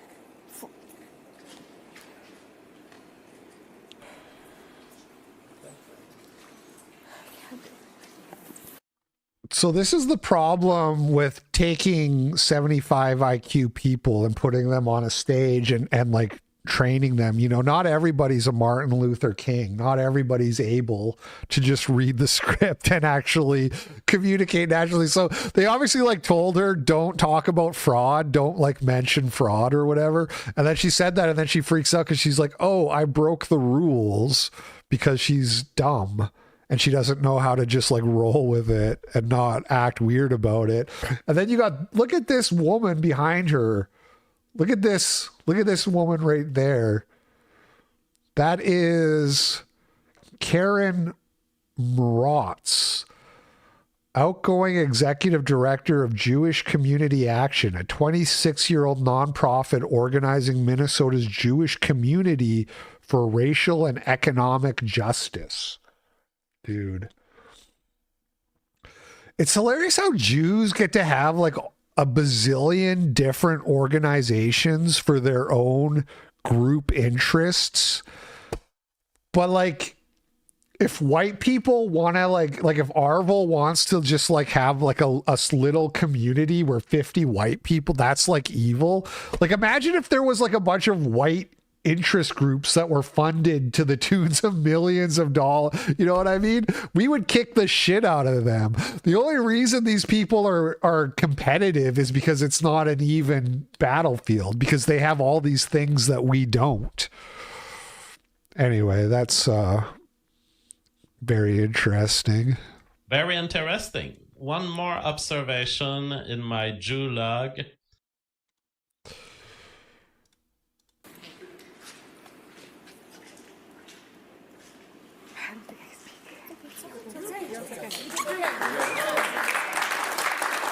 She's just like, I can't do it.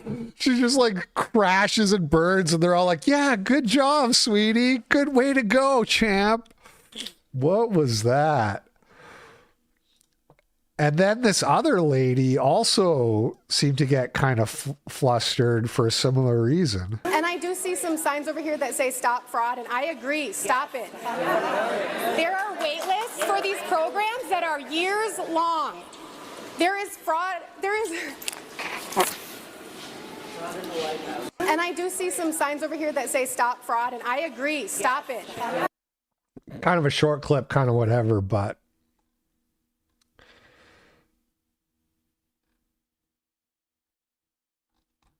it does add to the impression that they were probably prepped and they were probably told, like, listen, don't mention fraud. This, because we don't want to have that word like associated, you know, and they're all fucking up. It's been a real disaster PR attempt by the Dems, much worse than usual from them to like reel this one in. And then this guy came out and said, oh, poor us. Because of this video, our place got broken into and they stole all of our records of attendance and payments. It's all of our records have been torched. And, well, we'll come back to that. Unfortunately, we saw that there was important documentation, enrollment of the children, and also employee documentation that was gone. There were also checkbooks that were... Criminals came in and stole our enrollment records. So now we can't tell you even what kids, who knows? Kids? Yes, we had many, many kids. Who were they? We don't know. The records got stolen. Ripped from our check papers that were from our book. This is devastating news, and we don't know why this is targeting our Somali community, as one video made by... LP should get... Well, I was going to say, somebody pointed out these glasses cost $2,500. These are $2,500 glasses. A specific individual... Designer glasses. Happened. We've been receiving hateful messages through our... I'm not that vain. I don't... Even if they look good, I don't need to spend that much money to look good. Okay, I got a hot wife. I'm fine. I don't need $2,500 glasses. Voice notes threatening us since the past couple of days, including one that happened yesterday morning when after the break-in. This is frightening and exhausting because this is happening to us Somali communities as Somali Americans. We are supposed to... These poor guys just can't catch a break. First, their fraud gets exposed, and then someone steals all their records, making it impossible to prosecute them. How unlucky can you be?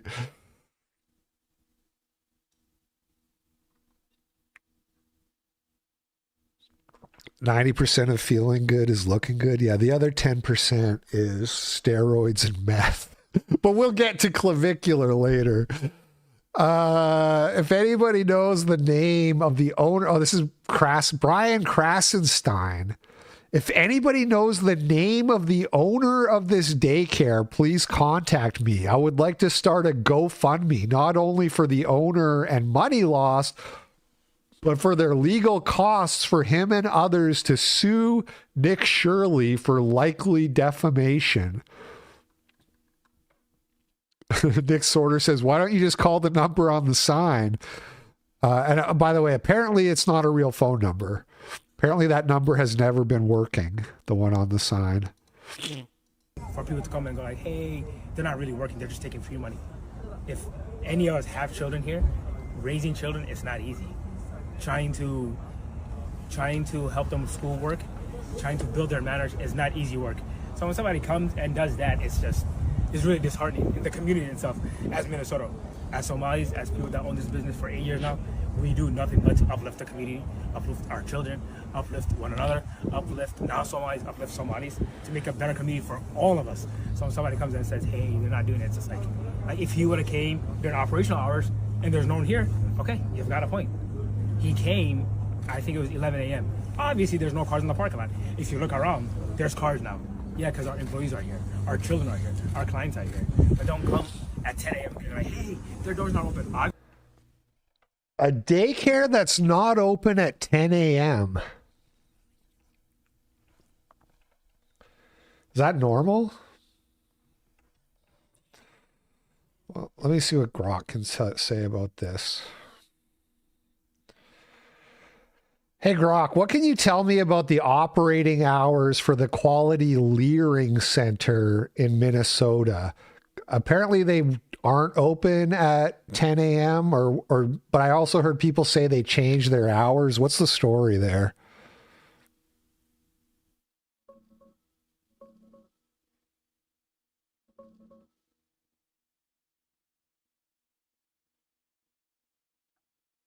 Yeah, that's the Quality Learning Center in Minneapolis. The one that went super viral lately, the Quality Learning Center sign got fixed quick. It's mainly an after-school program, so they open at 2 p.m. and close at 10 p.m., Monday through Thursday. That's why it looked empty if someone showed up at like 10 or 11 a.m. They just weren't open yet. Some old online listings say earlier hours like 6 a.m., but the Jake_Tons of sent $5 on Rumble. The numbers on all the daycare signs apparently go straight to Governor Wall's main office. That's funny. Okay, so that's what people were saying the hours changed. Well, shit, maybe it wasn't open. I don't know. That would be kind of a bad look for Nick Shirley if he didn't like check the business hours and he went there 3 hours before it opened.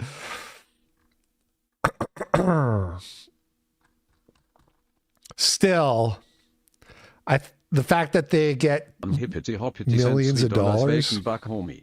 My wife manages a daycare. She could name every single kid and family. Asked her the other night how many kids they have enrolled and she shot it off no hesitation. To get any gov money, it's well documented with the state too. Yeah, I mean that was kind of, I was implying that jokingly, I thought. Thank you for the dono. But yeah, our son's in preschool, and it's like the idea that the teacher wouldn't be able to tell you what kids were going to the school. Now, he didn't specifically say they couldn't tell, but it was kind of implied, like, oh, we lost our enrollment records. Lieutenant Governor Flanagan puts on hijab, declares Somalis built Minnesota. Did I say Minneapolis when I was talking? I think I messed that up. Assalamu alaikum. My name's Peggy Flanagan. I am the Lieutenant Governor of Minnesota, and I'm really honored and humbled to be here with all of you today. I am incredibly clear that the Somali community is part of the fabric of the state of Minnesota. I think about my friendship with Nimco. We've been friends for almost 25 years. And when I think of being part of Minnesota and growing up here, the Somali community has always been a part of my Minnesota. So I want to just encourage the community to know that we're with you. We've got like putting on a hijab. That's like a Justin Trudeau level of pandering. You know what I mean? It's like that's a religious garment. What are you doing? Tim Walz is not running for re-election. This was hot off the press, posted 5 hours ago. I've decided to step out of the race and let others worry about the election while I focus on the work. Shirley says, you should have put Minnesota first when you had the chance. Instead, you let billions of dollars of fraud happen across your state.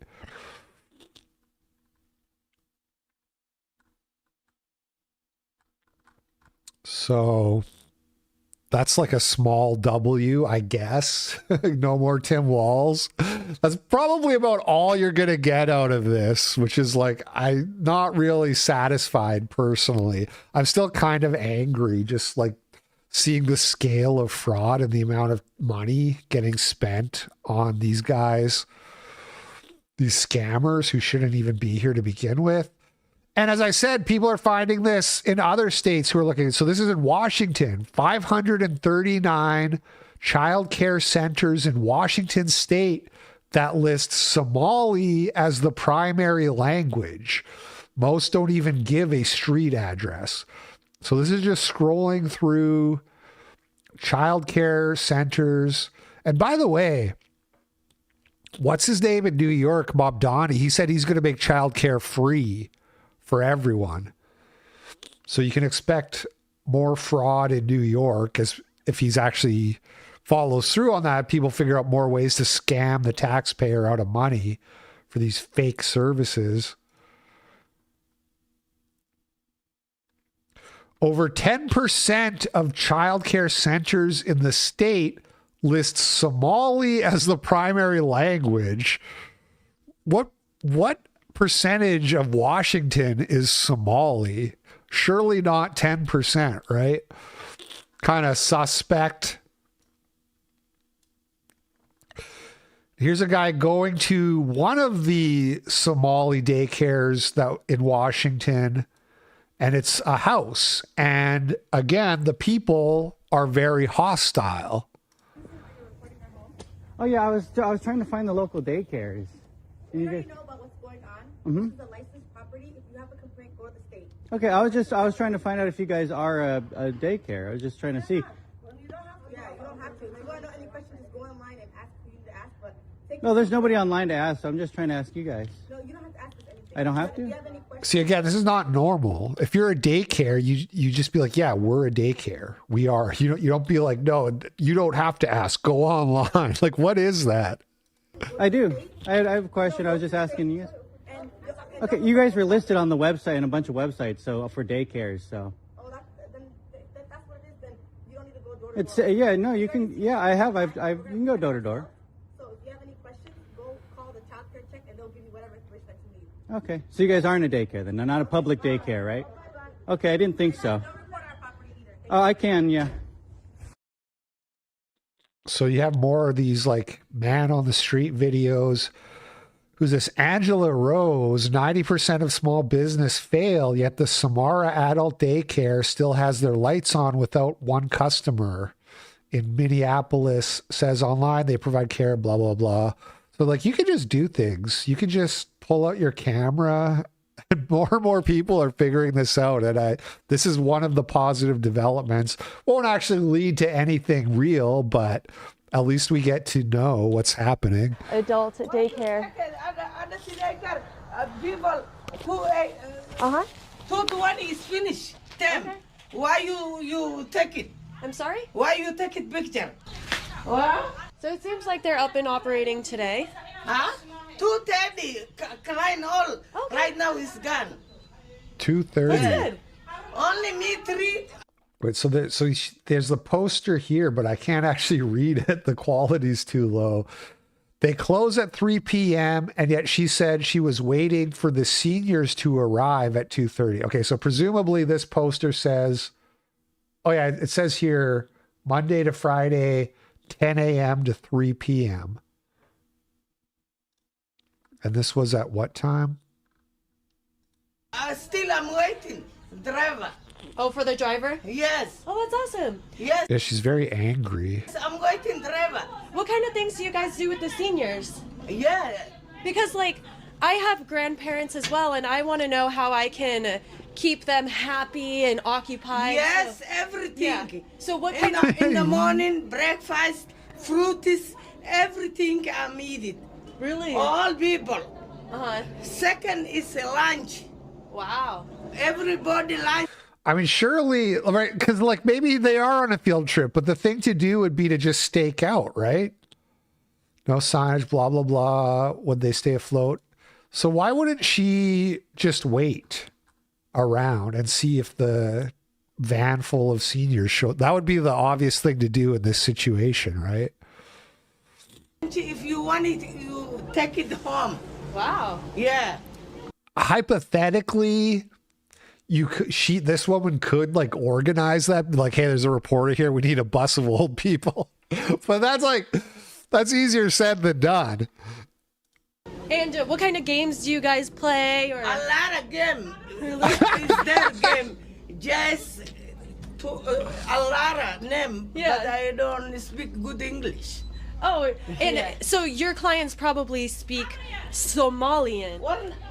Oh, hold on. Yeah. It doesn't really seem like anybody in there speaks English. She was not happy at me for recording, but now she seems happy that she got to clarify that they give them breakfast and lunch. They are feeding the past. Just kidding. I believe that as long as we're still on this earth, it is for a reason, no matter how old or young you are. And by the way, that's a lot easier asking where's the seniors than it is asking where's the kids. No seniors in here. I'm really good at... Can I sing for the seniors? Can I perform for them? I want to offer them $40 to tour their center. Maybe if I just put the money in the door, they'll come. I think that's how they operate. So this person, I don't know if you guys can see. You can see that this person is hiding behind the door, just sticking a phone out.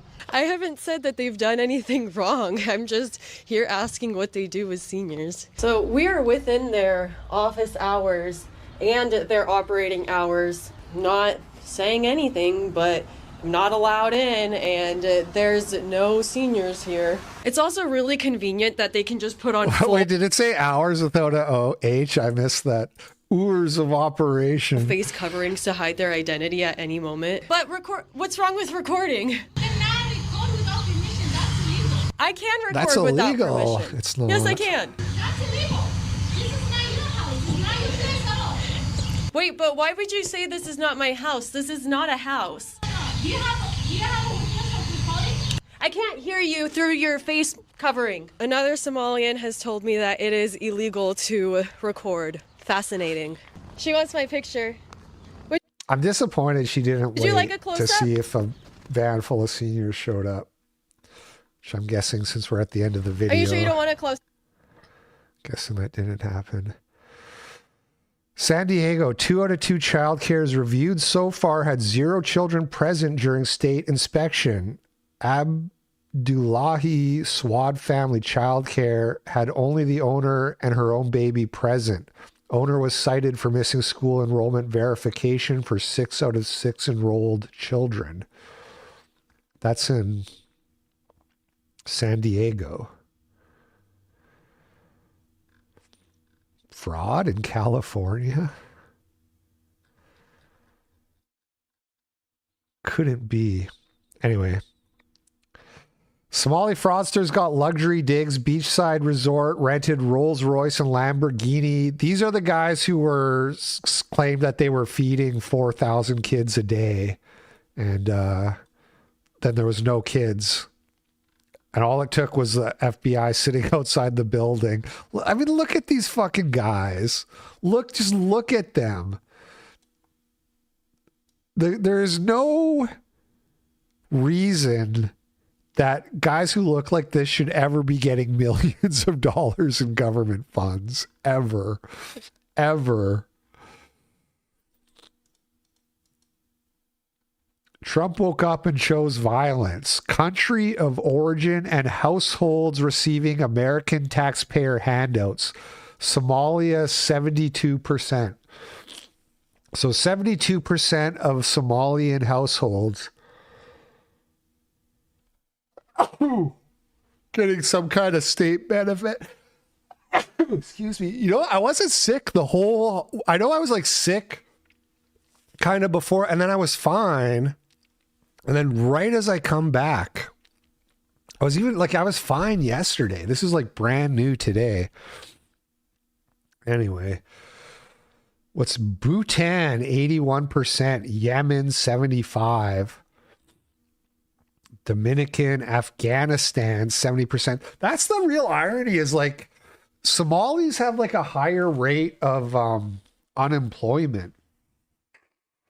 So how do you reconcile higher rate of unemployment and also higher rate of daycare ownership and enrollment? How does that make sense? It doesn't. I think I just cracked the case, you guys. I think it might be fraud. Anyway, it's all shithole countries. Is that Russia? Did I see Russia out of the corner of my eye? Russia, USSR, 33%. What the fuck?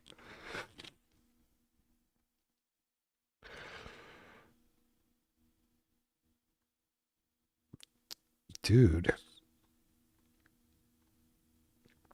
Liberia, Russia, that's like the only white country on the list here. Oh, Ukraine, 42%. Maybe because there's a lot of refugees from Ukraine. That's pretty high, though. That's not good. Our girl, Irina, she was, I don't know if she was getting benefits, but she was working an honest job at the pizza shop.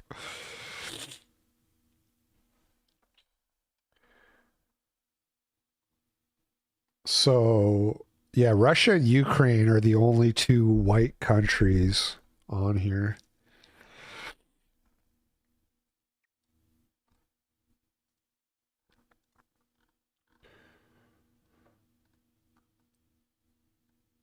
Non-Hispanic white persons 16% of non-Hispanic white persons were in families that received public assistance. Yeah, so but that's going to include like Turks and Afghanistans, because if you're breaking it down by race instead of country, it's a totally different ball game.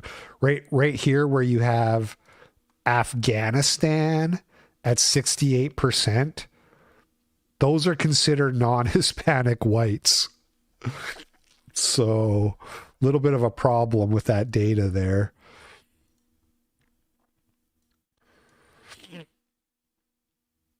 Somali woman says that people who don't wash their ass shouldn't be allowed to comment on Somali fraud. Well, guess what? I have a bidet, so.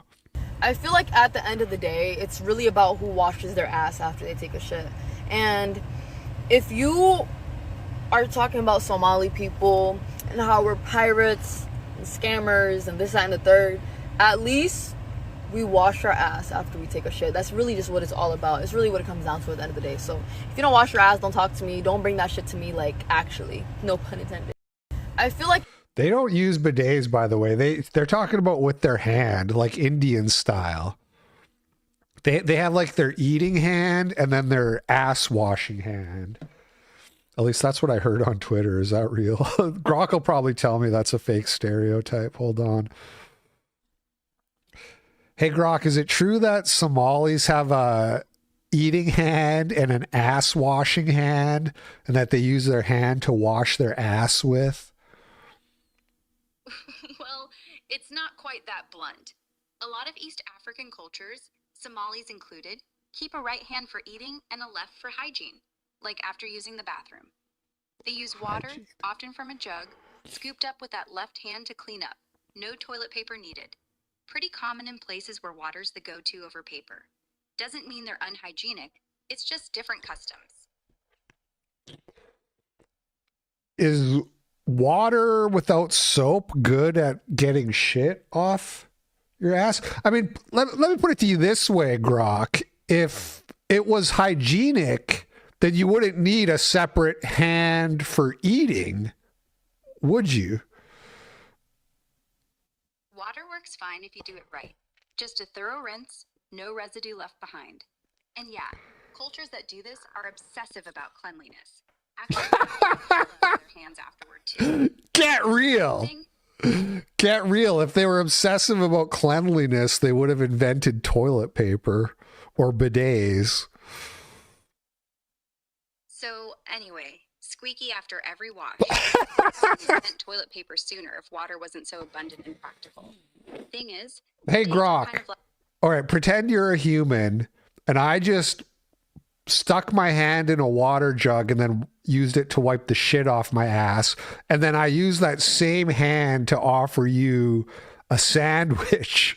Are you going to eat the sandwich? Hell no. So all right, yeah, we get it. We get it. Stop. Boiling water with lye and a damn toothbrush. Still no. Boiling water?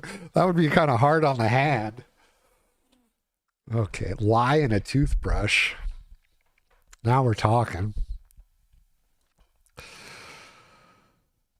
And then this, to put a kind of a cap on this whole story here, this Chad Crowley guy tweets like he says white guilt is the engine of demographic replacement, and he posts like one of these what do they call it, Agartha, like an Agartha edit or whatever. And Elon Musk quote tweets this and he says, true, survival begins where guilt ends.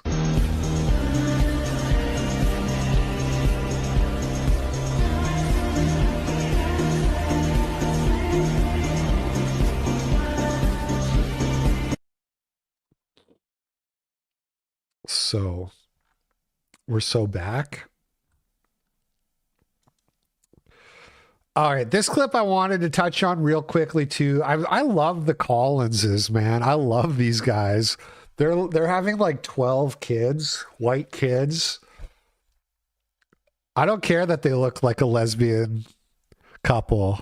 I love these guys. Anyway, they had this clip. It went super viral.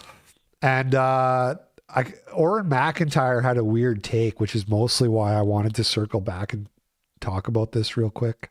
You've said things like black women are biologically different than white women. Yes, they have different fertility windows. They have a higher rate of fertility complications, 50% There's higher no rate. scientific evidence to prove that a black woman and a white woman are genetically different, right? This is like... What are you talking No, they are. about? According, No, But literally, there are genes that code for their skin color. There are genes that... Again, this is like government data. This is EMI, right? This is the National Institute of Health. This is the American Medical Association. Like, there is no scientific evidence to prove that. Libs use the word scientific in a really like bizarre way that's basically meaningless, but it's like an incantation. You know, they think that just like saying the word science makes their point stronger. So they say like, oh, there's no scientific. You can just say there's no evidence, but they just add the word scientific because they think it makes them sound more right. There's like a tweet. I argued with the guy because he was like, it doesn't, like, even short people even commit more crime, but there's just because you have differences with groups that you can find in the data doesn't mean that it's like scientifically relevant. And it's like, what does that mean? If like it is, what does scientifically relevant mean? Short people commit more crime because height is correlated positively with IQ. So it's just saying short people commit more crime is just a roundabout way of saying lower IQ people commit more crime. And of course that's relevant. What do you mean it's not scientifically relevant? What does that even mean? Same thing here. Well, there's no scientific evidence. And then Malcolm is saying, where do you think skin color comes from if not genes? Think two white people are going to have a black baby? It's a big problem, right? Because a lot of there's no scientific evidence. Non-aggression. That was so funny when Malcolm was like, no one gives a fuck about the non-aggression principle. I don't think he swore, but he was like, no one cares about your stupid non-aggression principle. That cracked me up. Things like IQ differences. Black people are genetically different from other populations. And I'll say that again. There is no scientific evidence to prove that, right? And as people I'm sorry. I'm stating. Do you want to ask an AI if there's scientific evidence to prove that? No, I want to ask. This is purely based on the do you want to ask an AI thing is very funny, but I kind of like sympathize with it. And obviously like Grok would tell you that Malcolm is correct here, especially if you prompted it the right way. But yeah, what do you do with somebody like this? It's factually incorrect. Humans are genetically diverse. It's not a bad thing that humans are genetically diverse. I'm not saying it's a bad or a good thing. I'm saying there is no scientific evidence. And I'm saying that is a factually... He's saying that there is scientific evidence. There is scientific evidence. There is overwhelming scientific evidence. Evidence is either evidence or it isn't. The word scientific like adds nothing of meaning. It has I know I'm repeating myself, but I just want to make this really clear. There's no difference between evidence of something and scientific evidence of something. No, that's the evidence is evidence. All life is scientific. Everything is scientific. This is like kind of like a meaningless word almost. No. It's like, other than in very specific contexts. This is like saying the sky is not blue. Like, it is genes. Wait. That woman is Borzoi? I didn't know that. Hold on. Who the fuck is Borzoi? Was it like Borzoi AI or whatever? What is the account? So why is it not coming up? Borzoi. Who even is that? Isn't that like the dude Malcolm? I don't think so, man. Because like, well, I won't get into all that, but I don't think you're right. that code their skin color, right? Those genes are obviously different in them than they are. Yeah, Borzoi is a TRS guy. That's what I was gonna say, because the day of the Murdoch stream, what's his face? Marcel was doing a space, and I was listening to it anonymously. I always like to listen to spaces anonymously because I don't want people to be like, oh, Hypocrite's here, let's get him in here. So I was listening anonymously, but they were talking about the Murdoch stream, and then some guy was like, that Hypocrite guy's a Jew, just look at him, he's a Jew. And then I hopped on, and I was like, and I thought it was Borzoi saying it, and I was like, fuck you, Borzoi, you fucking idiot. And then they're like, no, you're talking to the wrong guy, it wasn't him. I ripped off the wrong guy's head. But yeah, so Malcolm is not Borzoi. TRS is The Right Stuff, which is like the right stuff.biz, or I don't even know. I've never looked at the website, but it's like a far right website. In us. How is that not science? That's just like a basic fact. The genes that code their skin color, their levels. So anyway, I don't have anything against Borzoi, just to be clear. Melanin production are different from my genes that And I code think, melanin production. and that's precisely why I was asking this question, because I think for some people that do believe, like you, that people are genetically different, that has historically been used to promote racial hierarchies, right? And that's why I'm asking you, because. Okay, so anyway, we kind of got distracted from the clip there with all that nonsense from that dummy on Odyssey with the nonsense. But Orrin McIntyre tweeted this, and he had one of these kind of midwit theory cell takes where he said that the journalist won because she held frame, and because she has the null hypothesis, she wins.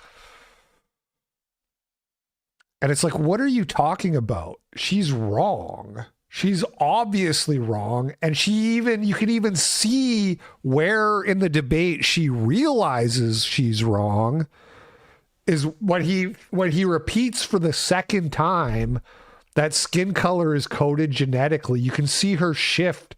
You can see her like move the hill that she's defending. She goes from there's no scientific evidence of genetic differences to, well, the problem is if you do admit there's differences, then you're going to create racial hierarchies. So that's why we just have to pretend they don't exist. Like, you can see it happen in real time if you pay attention to the clip.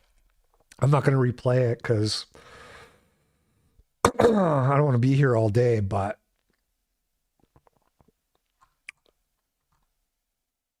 Malcolm crushed her. And also another thing people say is that, like, well, the problem with Malcolm is he's so emotional or whatever. It's like, again, I don't care.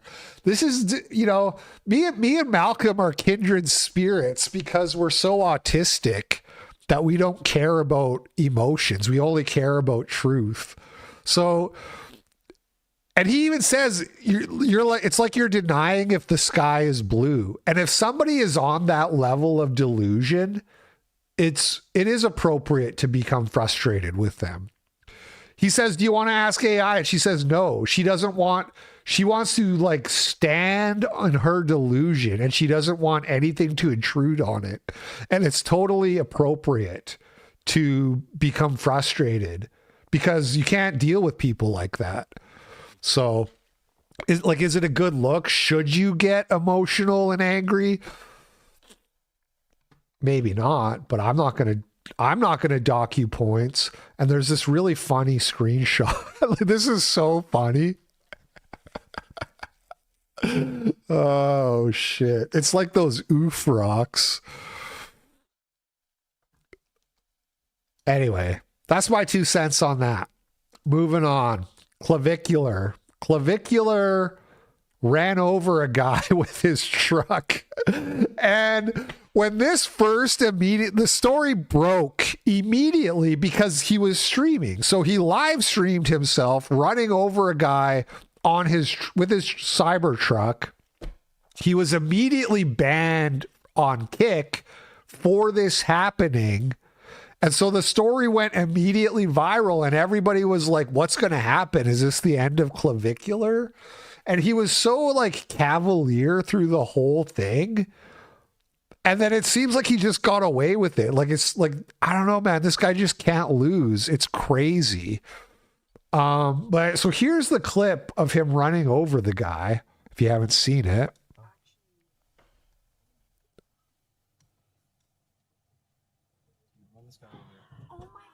Start driving with this guy. Drive.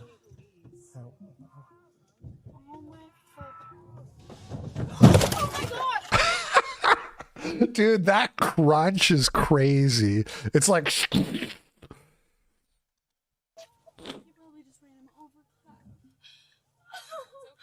The guy he ran over is dead? What, did you get that? Because I heard he was like in critical condition, but the police have said, they've said they're not charging him. Spoiler alert. But, well, I don't know if I can trust Twitter search to not have porn. Clavicular car crash, victim dead.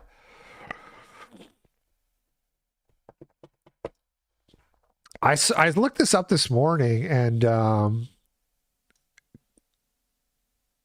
AI says he's alive. He's got like his own, I don't know about that. But the police have basically come out and said they're not charging him. Anyway, so he runs over this guy. There's this big crunch. Oh my god. Oh my god. He was on the car.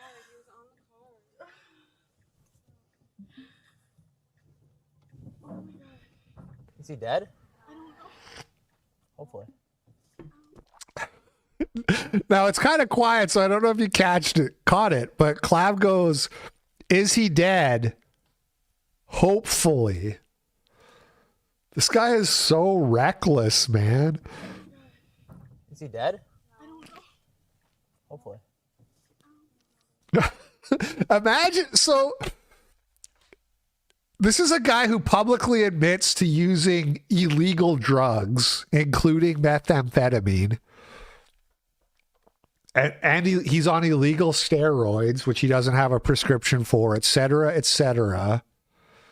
He runs over a guy on stream, and it just right away, he's like, I hope I killed that guy. It's really, if I was this guy's lawyer, I would have less hair than I even have because I'd be pulling it out. Yeah, I can't sue if he's dead. It's just so reckless. And then I was watching this thinking, like, is this the end of Clav already? Like, I have a feeling this guy's going to, I don't know. I don't have anything against him. I'm not angry about the guy. I'm not hoping he fails. But the fact that he seems to have a substance abuse problem makes me think he's going to fuck up eventually in a like spectacular fashion. There's a reason everybody says not to do meth. You know what I mean? You're not smarter than everybody else who is like, ooh, you shouldn't do meth. It's a bad idea. But so far he's getting away with everything. He seems to he's completely gotten away with this. And like right after it happened, he tweeted an image. Where is it? This. He said, play stupid games, win stupid prizes. And then tweeted an AI image of him running over the guy, which he didn't even crop, which I find annoying, but somehow makes it even like cooler because it's just like he just doesn't give a fuck. So this is like immediately after it happened, he was like, yeah, I killed that dude. The guy who he did it to is a total pest that everybody hates. Oh, sorry. I turned the volume way up because that other clip was quiet. Biggest clip tonight. Clavicular pardon. $2.2 million. I already signed my Kodak Black. I bought everyone in Miami. I'm merging. The biggest clip. Clap. You don't want to do this. Do it. Right. He walks up to the guy and pours his drink on him, which even that technically is assault. So I would highly recommend against a lot of Clav's behavior.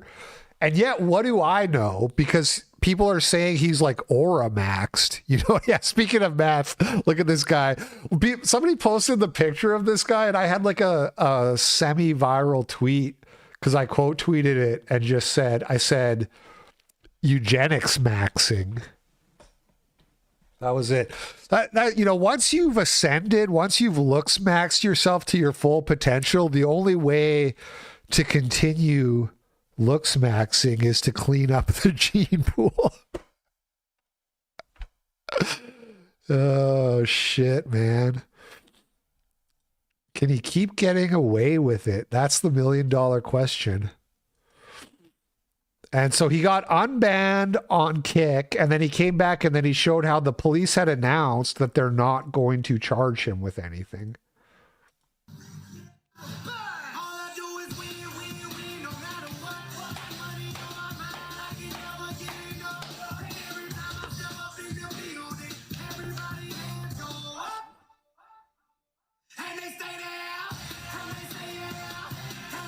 Right, so this is from TMZ. No criminal charges filed. Police say. So TMZ talked to the police. They said, yeah, we're not going to charge him. Major mail.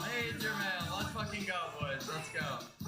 Dubs in the chat for that. Dubs in the chat. Well, that's bog maxing. That's the other thing about Clav that makes me uneasy is he's already like good looking by normal standards, right? He's already ascended. As they say, Clav is literally the Ubermensch. He's Nick Swang materialized into human form. Yeah, maybe. Is he or is he a meme? Time will tell. So far, yes. So far, he's like this untouchable aura maxed winner who just keeps winning. So, I mean, if that keeps going, good for him. Again, I don't have personal investment against the guy. But he has all these plans to keep doing more extreme surgeries. And it's like, how do you not just end up bog maxed eventually? Why not quit while you're ahead? You know, there's an ancient human wisdom is to quit while you're ahead. So you're already good looking. So why not just make the rest of your life a victory lap? Why keep pushing and pushing and pushing? I don't know. But maybe I'm just I'm not a white nigga going hard as fuck, maybe. Maybe I'm just a coward who can't fly so close to the sun. We'll see. We'll see. He's already 6'1", but he wants to do height surgery to be 6'6". Is it really necessary? I don't know. Holy fuck. Dubs in the chat. Let's fucking go. So no charges. And then he was like, this is a funny clip. Clavicular is truly the modern Patrick Bateman. These girls are like, why are you so famous? He's like, because I ran a guy over with my car. Who are you? Clavicular. Why are you so fancy and popular? It's because I ran over a guy with my car. Why? What? Are you going to jail? Hope not.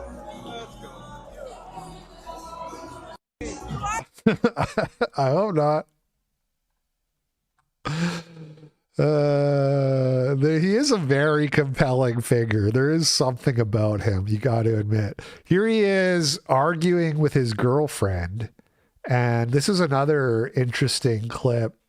Robin Riley had a good take about this. We'll talk about. You know, if I fucked up, tell me. I want that energy match. You know. There's a lot of fuck ups. Yeah, well, you too. You want to get into our fuck ups? You can get into it. Don't fucking argue with me. No, I'm serious. You want to get into it? Because yeah, I got fuck ups with bro. You got fuck ups too. I think chat would not like to. I don't think we should share, honestly. But if you want to get into it, you can. You want to? You're the only fucking bitch in all of the United States that could be in a fucking 50th story penthouse, everything paid for, going to clubs, everything, and still fucking bitch every second of the day. Oh, you think I bitch every second of the day? Well, why don't we share what you did last night? All right. She says, why don't we share what you did last? So there's like a threat there that he did something. It's so I want to skip ahead real quick to this like forum post. So this is Captive Dreamer, who's like a hater, presumably. He says Clavicular was posting stuff like this barely 10 months ago. February 2025. This is on like the LooksMax forum, I believe. He says, I don't have access to the beach since it's cold, and if I coat max... Gabber sent $3. This guy is a rainbow person and acts like I did when I was 18. Someone needs to beat the out of him until he learns some humility. Just my 2 cents. Terrible role model. Terrible role model. I kind of have to agree with that, but yeah, I wouldn't be following this guy's formula for success because it's probably not going to work for you, and it may not work for him in the long run, but who knows? Maybe he's just a master satirist. Maybe he's all like, maybe it's all self-aware. Anyway, he was saying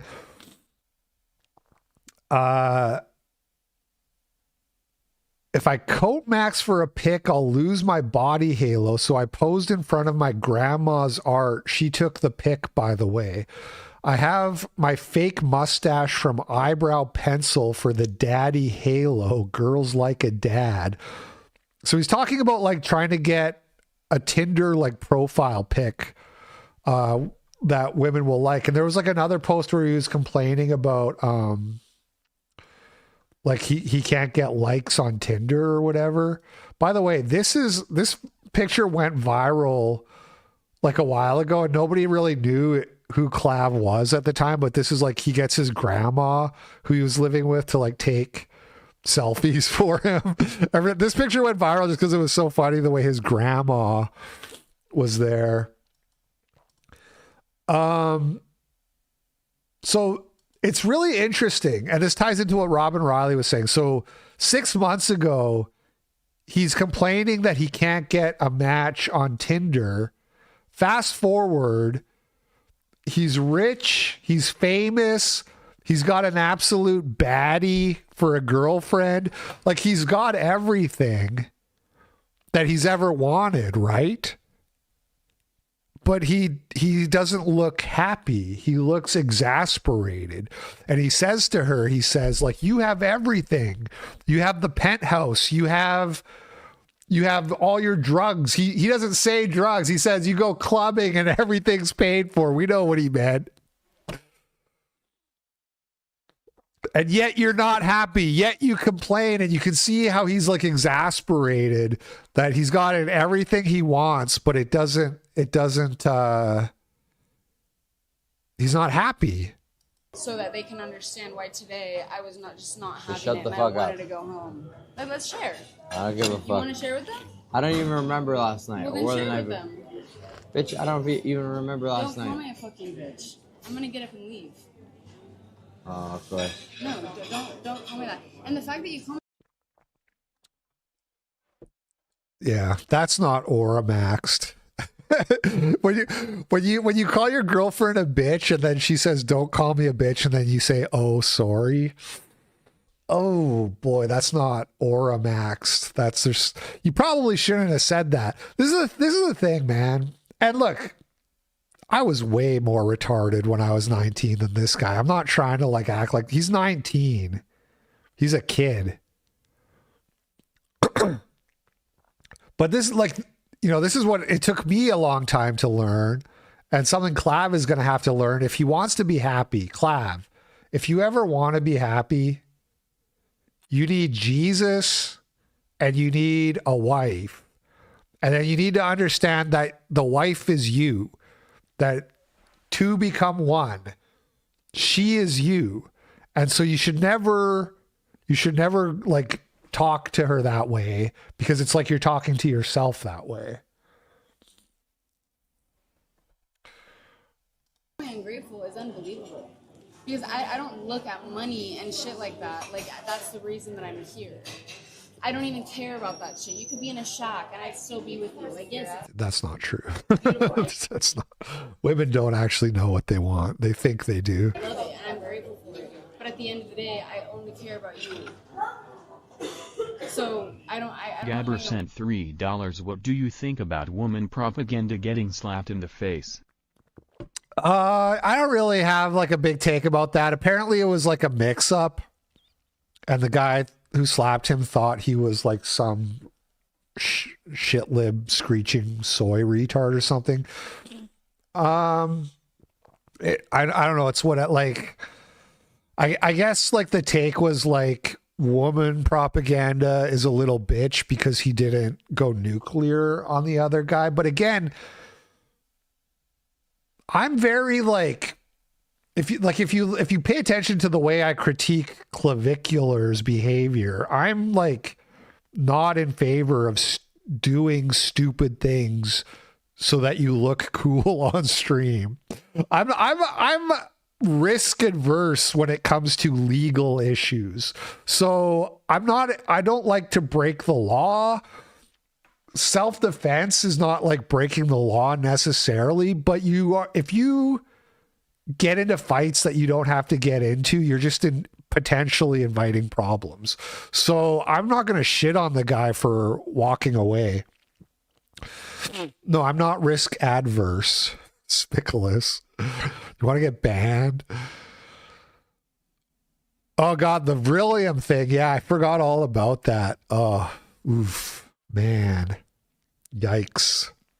Yikes. That's very unpleasant. We don't got to talk about that. Anyway, so I don't really have a take. I think walking away is probably the right thing to do, generally speaking. And then they hashed it out later, so it's like whatever. It's a nothing burger. Yeah, the guy was also like weighed twice as much as him, you know, so a fight probably wouldn't have necessarily gone good for him.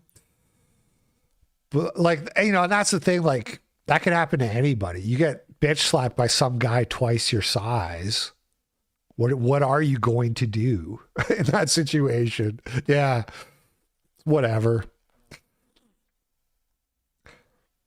Get that yet. Like, that's been so clear over Nick wouldn't have walked away. That's probably true. for so much time. But Nick also has to go to anger management classes now. Or whatever it is. He has to do community service. He has to do like fucking like an average of 2 hours a day of community service or whatever it was when we did the math. So that's what I'm talking about. Is it worth it? Okay, you got to Aura Farm, but now you also have to do 75 hours of community service in 30 days. Was it worth it? Jesus. Yeah. Yeah, and then you say Jesus, really? Bro, you're on some weird shit right now. I'm gonna share with the live what the fuck happened last night. So she keeps threatening something bad happened. And he says he doesn't even remember, which, assuming that's true, that's not, you know, being blackout is not a good sign. Like, why are you even fucking talking about this? I didn't do... I was very valid and rational in my... I don't remember what happened last night. That's your fault. Oh shit. Yeah. So don't come at me for having a day where I'm upset. I'm not having it, and you keep disrespecting me. I'm not gonna sit there and take it. There's boundaries. And I don't think Nick should have even gotten charged, personally. I think he should be well within his rights to mace that woman under those specific circumstances. You know, I don't think he should necessarily just mace people for knocking on your door, but there was a wider context to that I think he should have been not charged. But this is what I'm saying. Same thing with woman respecter. Okay, you have a legal right to self-defense, but anytime you get into a gray area, you're rolling the dice. So is it worth it? I'd rather not have the problems, personally.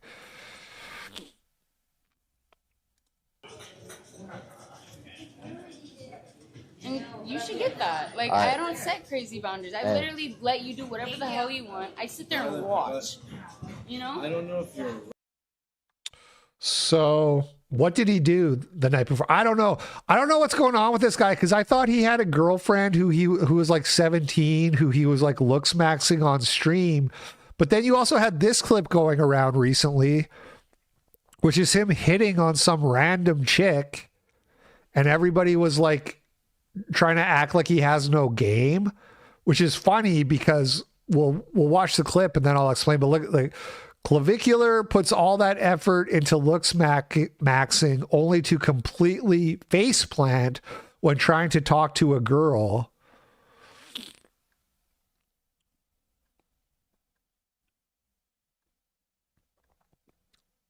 The same game he uses on Fuentes doesn't seem to work with women. So everybody's like saying like he has no game in this clip, but they must be watching a different clip.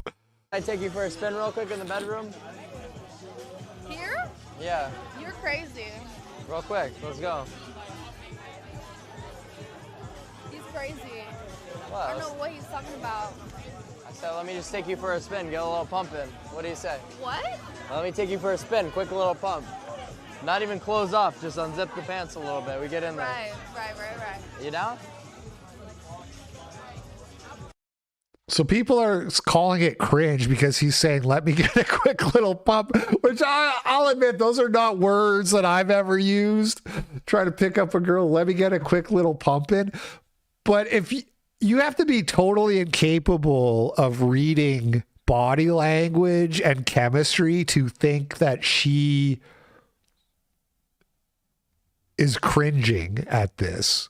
This is not the face of a woman who is cringing.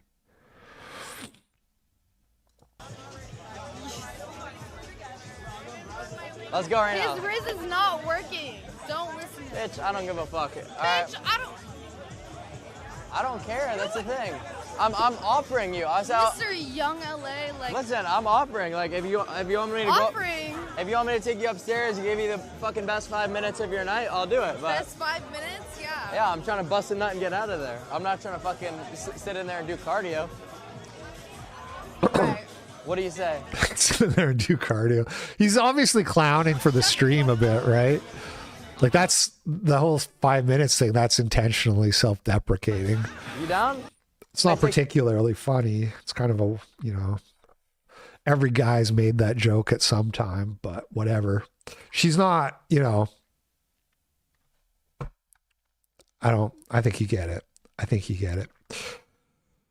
Clavicular is distraught over JD Vance being a cisgenic slob. This also was a big talking point over the holidays. Next election cycle, I just don't know what he's doing. Like, if he has a girlfriend, is he just doing that for like streaming comedy? It's still kind of, you're not, even if you say to your girlfriend you're just doing that for clicks, you're never going to have a happy relationship. It's not going to work out. You can't have a girlfriend and talk to women like that. Going to win. It's going to be Gavin Newsom against JD Vance because JD Vance is subhuman and Gavin Newsom mugs. JD Vance is subhuman? Yeah. What makes you say that? He's got a very short total facial width to height ratio. He's obese, very recessed side profile, whereas Newsom is like 6'3" Chad. So JD's very tall. JD's got to be 6'2", 6'3". Gavin Newsom obviously mogs him to death. So you're a Newsom head. You prefer Newsom to the vice president. I'm just telling you who's going to win. Do you prefer him though? I mean, like this. He goes on to say that he would vote for Gavin Newsom over JD Vance. Is Gavin Newsom going to win? Who knows? It doesn't seem that unlikely. And Turkey Tom did a big video on Clavicular and went through like a bunch of his looks maxing forum posts. And this is like a little excerpt known as the Piss Mog incident. Piss Mog incident. I'll let him tell it in his own words. I went to the bathroom to pee before lunch. I didn't really have to go. I just wanted to do it proactively so I wouldn't have to go later at a less optimal time. I'm extremely piss shy. I hate the idea of peeing next to someone at a urinal. It feels so embarrassing and the pee never comes out. Anyone else have this? So I always go to the stall to pee. This time it's me and this BBC. He walks into the stall next to me. I start my pee stream and it's kinda quiet and weak. I can tell the BBC is laughing at my subhuman stream. He whips it out and produces the most girthful and powerful stream I've ever experienced. Mogs me to Gandhi with his beautiful, luscious stream. I truly want to end it. Indeed, that is a fate worse than death. Piss Mog. And so then he started like working out his dick after that for added girth and virility in his stream. That's not a problem I've ever had. I've told you guys I have a very, I could go pee right now 20 feet away and you guys would hear it from here. But you know, I think part of what makes Clav so compelling is that he's one of these open book dudes. He's an oversharer. And people like that, you can judge them, you can make fun of them and all this stuff, but it's like it feels more real. Like, this is a guy who tells you what he tells you about his drug abuse. He tells you about his insecurities, getting piss mocked by the BBC. Like, yeah, that's fucking weird and I can't relate. Even if that happened to me, I wouldn't think about it. I would never in my life be like, this guy's piss mogging me. Damn, he's piss mogging me. Maybe I don't know. Maybe I would, but it would just be like a joke. It wouldn't be something that actually bothered me. Because I do remember, now that I say that, I remember listening to Vivek piss on stream on the space and thinking, this guy's got a very weak stream. So maybe I would think about it, but it wouldn't be something that bothered me. Anyway, there's just something like genuine about people who overshare to that kind of degree, but it doesn't always work out. Like there's a lot of other YouTubers like that, you know, who's that guy alone that Daniel guy in my room, whatever. They're compelling, but they end up kind of ultimately turning into cows. Maybe that won't happen to Clav though. He's definitely on the up. Like he's winning so bad. That end of the Clav segment is this guy just is winning hugely. He, like we said, he went from I can't get a date on Tinder to I'm the rich guy in the tower and the cops can't touch me. But man, I just have a feeling he's going to get into trouble. One of these days, he's going to get into legal trouble and they're going to like drug test him and it's going to go badly. So my advice to Clav would be, you got to clean up. You got to sober up, man. You got to sober up, dude. That would be my advice.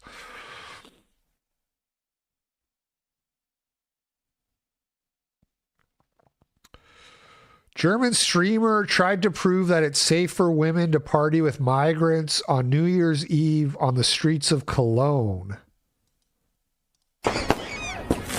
Mit Handschuhe auf. Besser ist das. Au! Au! Fuck! Au! Ah, ich habe irgendwas abbekommen. Ich habe irgendwas gegen den Kopf bekommen. Okay. Ow. Hold on. Back it up here. What's interesting about this clip is you can see the guy wind up and like whip like a rock at her or something. This guy right here. So we have him on camera. Look how close it is. So he just whips something at her face from like a foot away. Are the German police going to track this guy down? Or are they too busy? Are they too busy arresting people over tweets? Ow! Besser ist das. Ow! And he runs off immediately after doing it. Look at this piece of Ow! shit. Ow! Whips that and then immediately runs away. But we have his face on camera. So that's a guy who should get arrested and deported. He should get arrested, flogged, and deported. Ow! In that order. Ow! Fuck! Ow! Ah, ich habe immer was abbekommen. Ich habe immer was gegen den Kopf bekommen. Au. Ich glaube, wenn ich so 2 Meter Türsteher-Schrank wäre, hätten die das nicht gemacht. Ah, schon wieder, Alter. And then somebody else did it to her too, threw something at her. And then when they posted about this on Reddit, people weren't allowed to comment on it. Deleted. Okay, that's basically going to be it for today. Also, while I was away, Cremu got mauled by a pit bull. And he's now on a crusade. He's been on an anti-pit bull crusade that has been kind of funny. Although, much like everything else, it's probably not actually going to go anywhere. But, man, pit bulls. Pit bulls got to go. Pit bulls, Somalians, a lot of people, a lot of things gotta go in 2026. We're not doing this in 2026. Just kidding. We are doing it. We're not. You know what we're not doing? We're not selling fake opium. Welcome to America. It sucks. Sorry, but you know, hey, you can still make the best of it. Still make the best of it. Little meth, little steroid cocktail. You too could be putting up W's in 2026. That's the show for today. Thank you guys for watching. Thanks to everybody who said in the donos. Really appreciate it. Sorry, I'm kind of getting sick again. It's really shitty timing. Yeah, Diesel's part Pitbull. Yeah, that's true. It's I hypocrite. What do you want from me? Yeah, so tomorrow maybe we'll check out the Steve Laws thing and also the Jake Lang APAC thing, because there's some good stuff there. But that'll be it for today. I'll do a gaming stream tonight. You guys have a good one, and I will catch you on the flip. Peace out.